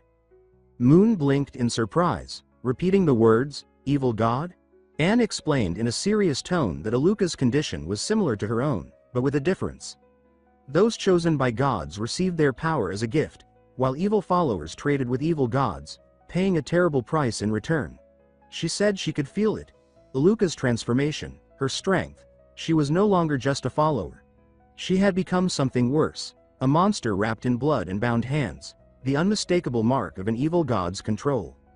Moon rubbed his chin, mind turning. The term, evil gods, was not unfamiliar. In the histories, the three great disasters and humanity's near extinction had always borne their shadow. Even the prophesied demon god that could end the world was counted among them. Suddenly, Moon's eyes widened as pieces clicked together. Anne asked him what was wrong, if he had thought of something. Moon sat beside her and said firmly that Aluka killing her village and transforming like that was not just a deal. He explained that her god intended to descend into the world through her, and that the sacrificial ritual required one final person. Anne's face tightened at the realization. She turned suddenly, gripping Moon's hand, and said that if he was right, then the conditions were already met. Moon froze, demanding to know what she meant. She answered that the wilderness had no one left alive besides them, except for one. The last person alive in that village. Aluka's husband. Moon helped Anne to her feet. Her tone carrying urgency, she said that if the god descended, it would need time to adapt to Aluka's body, and that was their only chance to strike before that moment passed. She declared that they must kill it, insisting it was her responsibility and that she could not let him join her. Moon frowned and asked why not. Anne answered that it had nothing to do with him, that he did not need to risk his life for her. Moon sighed quietly and asked who had said it had nothing to do with him. He told her he was not doing this for her. With a rueful smile, he explained that he still owed Aluka. Back then, she had given him food and shelter, even chased off bandits for him. He remembered her kindness as real, her smile unforgettable. If she was lost now, then he would see her off properly, as her friend. That was his choice. Anne trembled, clutching his clothes tightly, her voice edged with tears as she insisted he did not understand. She confessed that she could not even use her magic fully here. Without iron, without tools, even she could not guarantee victory against Aluka's power. If he was hurt again, she said she would never forgive herself. Moon stayed silent, watching her, until something glimmered faintly on the ground, a silver coin. He followed its trail deeper into the cave and called out to her, telling her to come this way. Anne tilted her head in confusion and called after him, but Moon raised a hand and whispered a lighting spell. A sphere of light bloomed, pushing back the shadows, and there in the depths lay rows of old treasure chests. Anne gasped softly, covering her mouth. Moon chuckled, saying that this explained the blade marks at the cave entrance. Bandits or thieves must have stashed their loot there. He lifted a sword, testing its weight before strapping it to his waist, remarking that it was not as sharp as his dagger but would do. Behind him, Anne raised her hands. The coins and blades melted under her magic, reshaping into massive wings of iron at her back. She stood straighter, her aura steadier, declaring that she was ready. Moon nodded, meeting her determined gaze with his own. He answered simply and firmly that it was good, and that they should go. With Anne's help, Moon stood atop a towering iron pillar she had conjured, the height giving him a clear vantage point over the chaos. Below, Aluka moved through the forest like a storm made flesh. Her voice drifted on the wind, soft yet haunting, calling out for Rod and confessing her love for him with an eerie tenderness. Moon stayed silent, watching her movements with clenched jaw. Anne had been right. Aluka wasn't just powerful, she was still evolving, her size now 10 times greater than before. This was no longer a corrupted follower but the looming shadow of an evil god. Moon shut his eyes and dragged a hand down his face, muttering to himself that he should not have tried to act cool earlier. Evil god, he reminded himself grimly. And here he was, standing on a pillar as though it were a stage. He exhaled slowly, forcing calm back into his chest. He reminded himself why he had come. With Anne.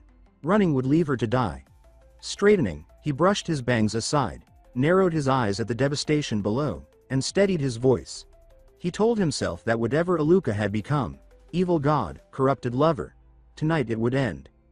He cupped his hands around his mouth and shouted her name. The monstrous figure froze, then turned.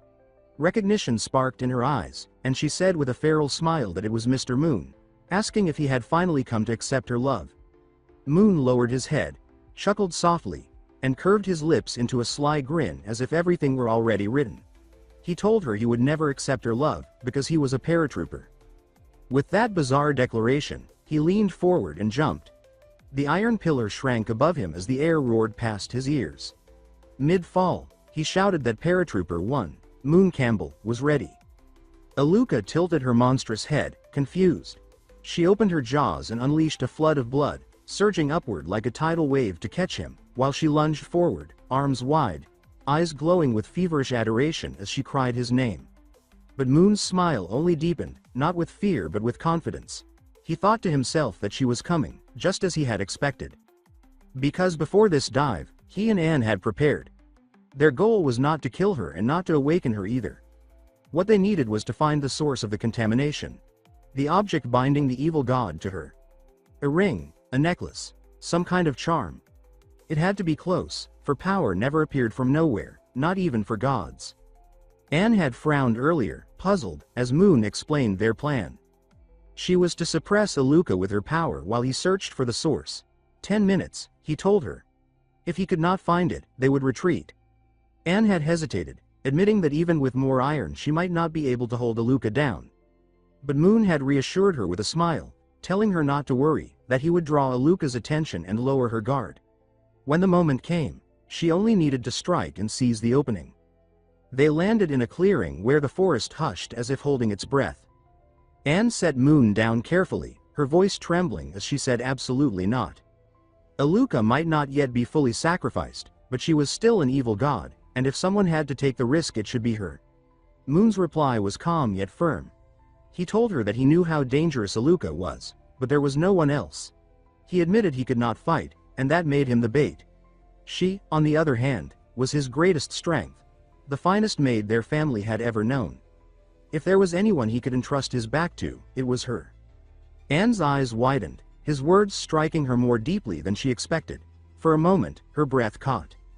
By then, Moon was already falling.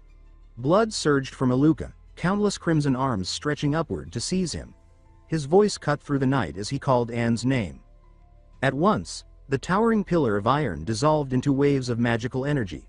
From its core, Anne emerged, eyes shut, awaiting his command.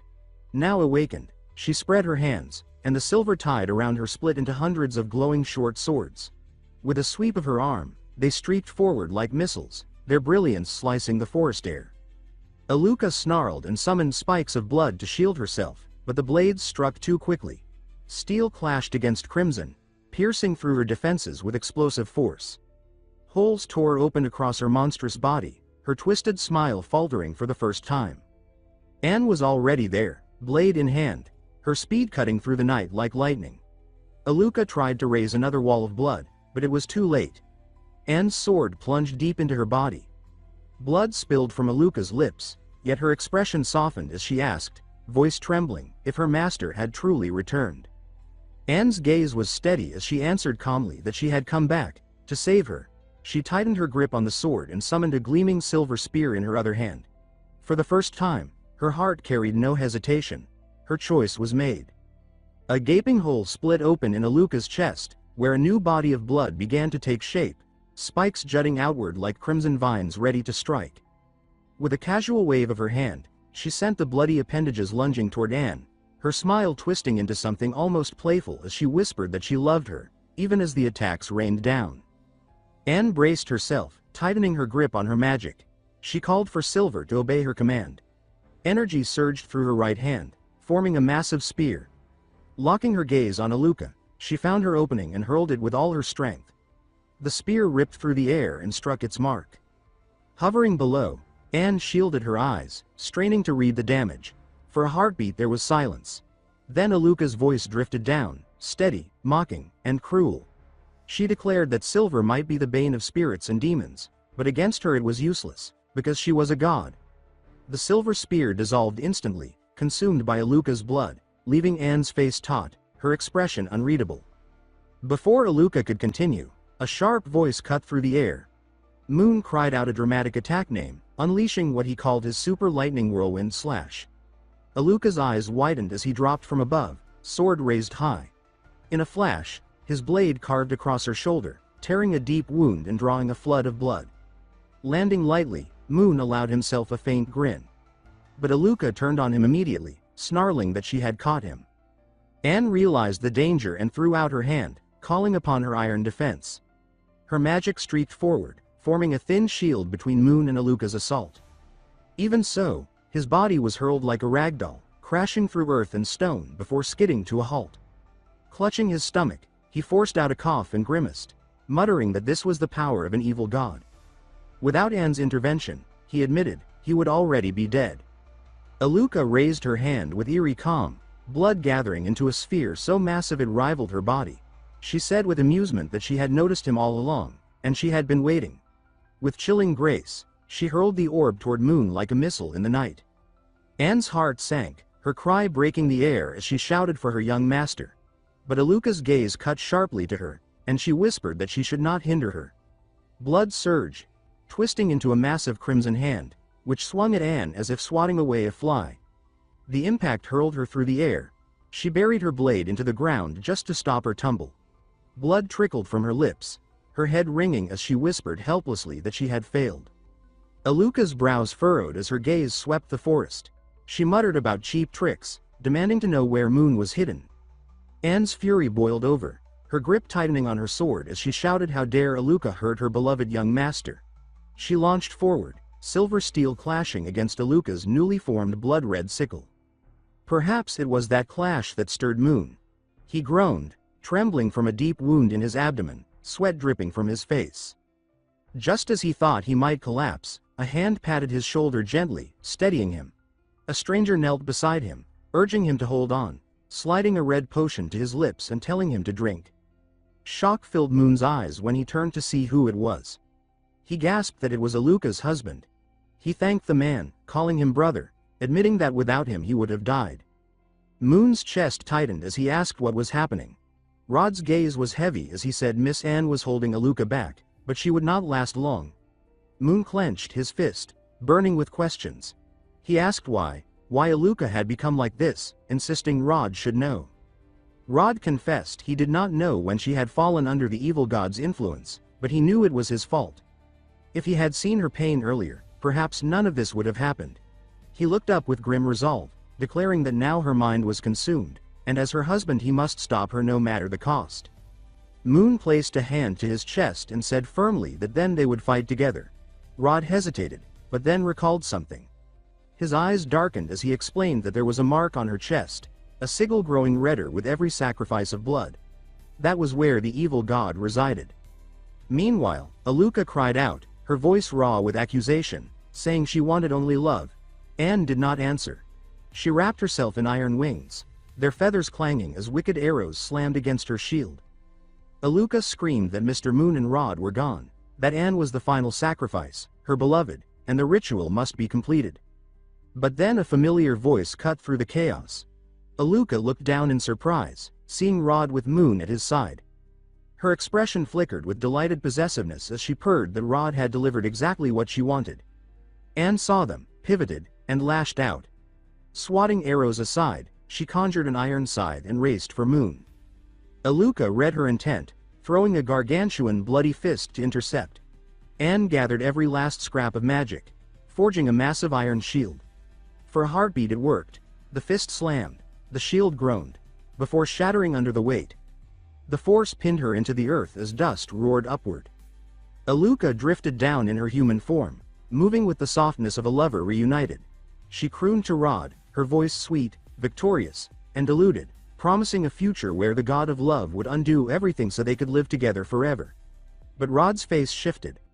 For the first time, true sorrow and regret crossed his features, along with terrible resolve.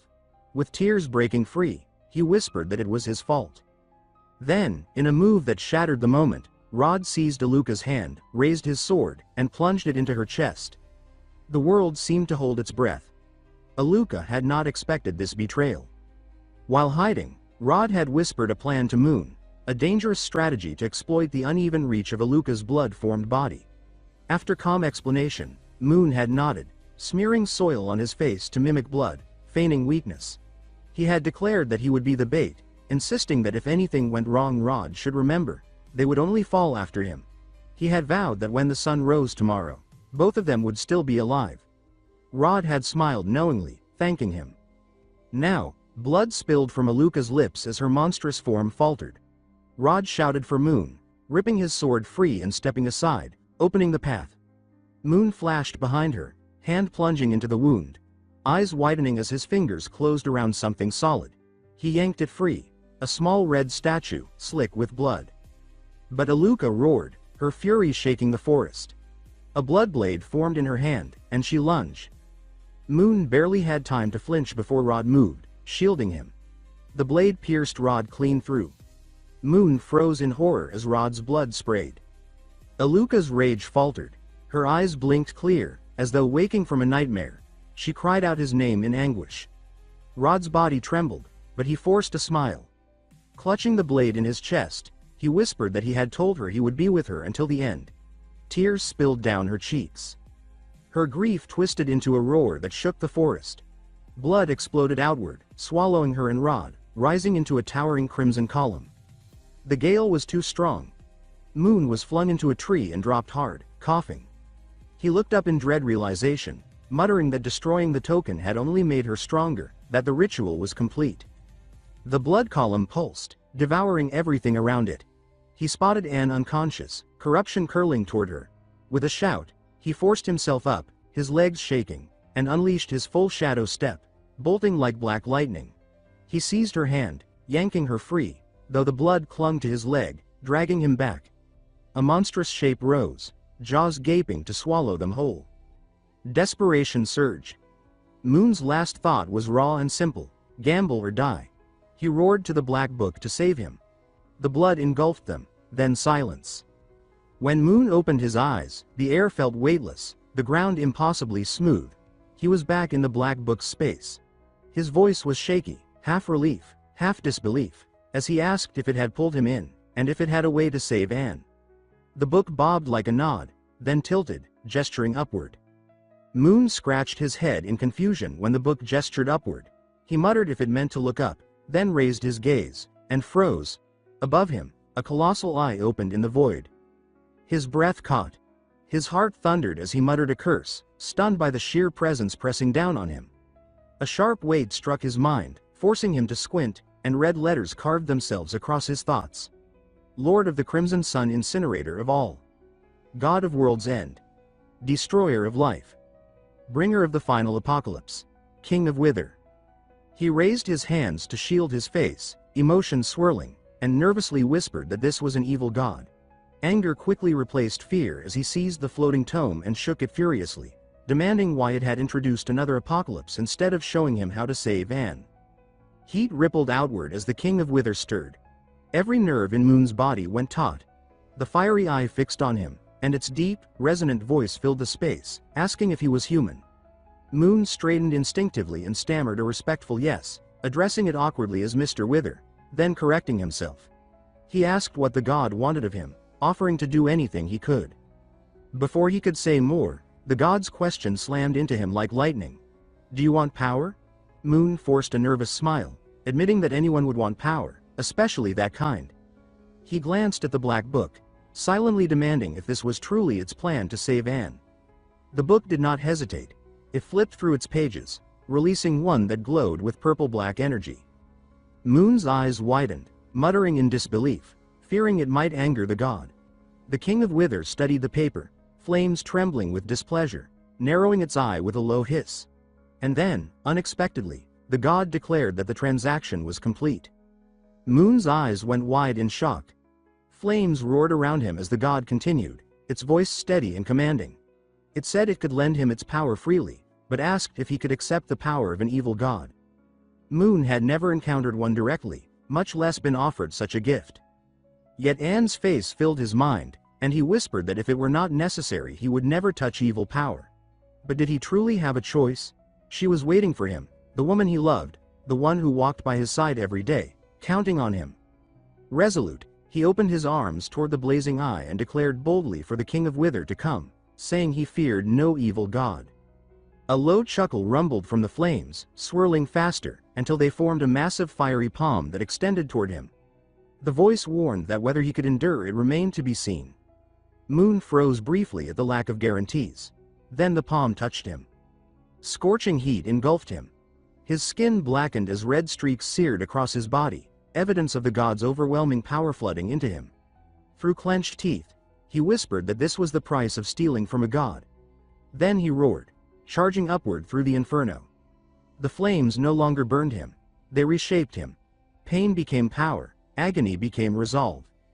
From the forest below, the god of love watched as blue energy burst outward from the sea of crimson blood. Within it, Moon carried Anne, gently lowering her against a tree. Though unconscious, she was mercifully unharmed. He murmured for her to wait, promising he would return. Turning to face the god of love, his voice grew sharp, calm yet piercing. He accused it of being the fool who had led Aluka astray with endless deceit. The god of love revealed its true form, and its eyes widened upon sensing the king of Wither's power flowing through him. Moon's lips curved in a mocking smile.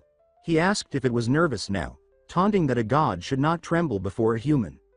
The god of love staggered in disbelief, realizing another god's essence burned within him. Moon's expression remained indifferent as he raised his hand, summoning a massive sphere of blue fire. With a shout, he invoked Withered Flame. The air split as countless eyes appeared within the fire, one massive eye rising from the inferno, its gaze cold enough to freeze the soul. He hurled the sphere, and it streaked across the forest before colliding with the divine figure in a thunderous explosion. The god of love's form twisted and warped, shrieking under the unbearable heat of the flames. Moon stood in awe, whispering that this was truly the power of the gods. But the silence broke with a low moan. The god of love was not finished. From the withering shell, Aluka lifted her head, her lips curving into a mysterious smile. She said she remembered him, Moon Campbell, and promised they would meet again. Then she vanished, leaving behind an eerie stillness. Moon froze, stunned by her words.